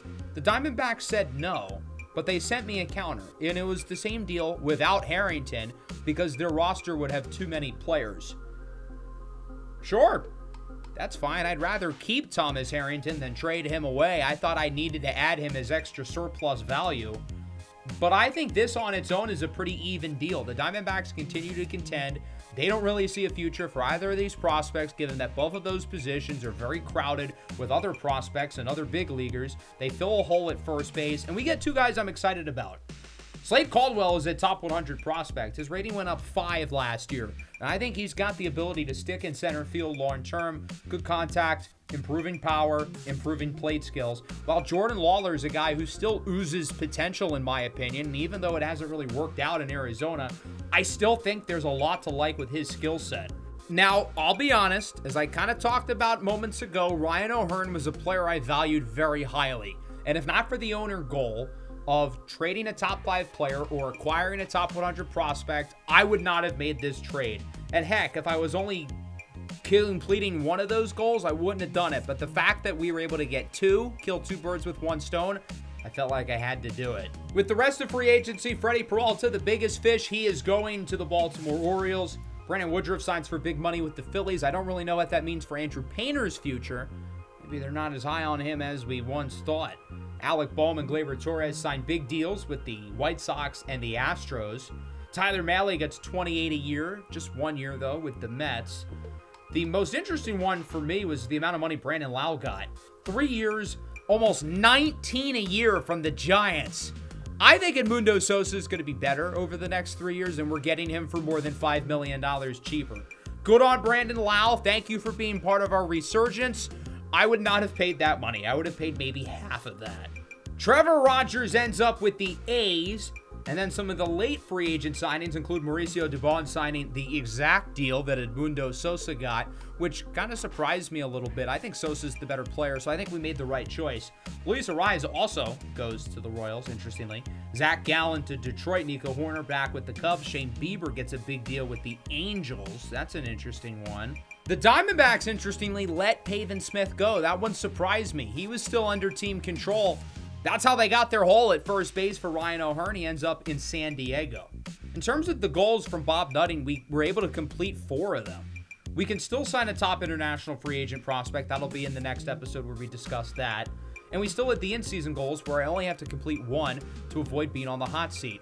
Our budget right now is the 10th lowest in the league, the exact threshold that was sort of the cutoff.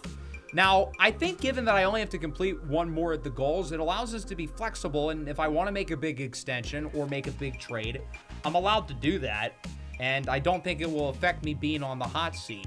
I think we did a good job given the restrictions we had from our owner going into the offseason. We replaced Lau and O'Hearn with George Springer and Edmundo Sosa. We had Jojo Romero to the bullpen to replace Gregory Soto. And don't forget, we might see some of these prospects come up. One of the other owner goals is to see Seth Hernandez, Edward Florentino, and or Tamar Johnson. Maybe we'll see some of our draft picks. Justin LeBron and Caden Sorrell are already in the 70s. I think there's a really good shot we see either one of those guys next year. So in the next episode, we'll talk some trades. We'll talk some international free agency. But of course, the biggest thing is opening day. Season 2 of the Pirates franchise is here. I hope you guys enjoyed this one. Make sure to leave a like. Subscribe to the channel if you're new. Peace out.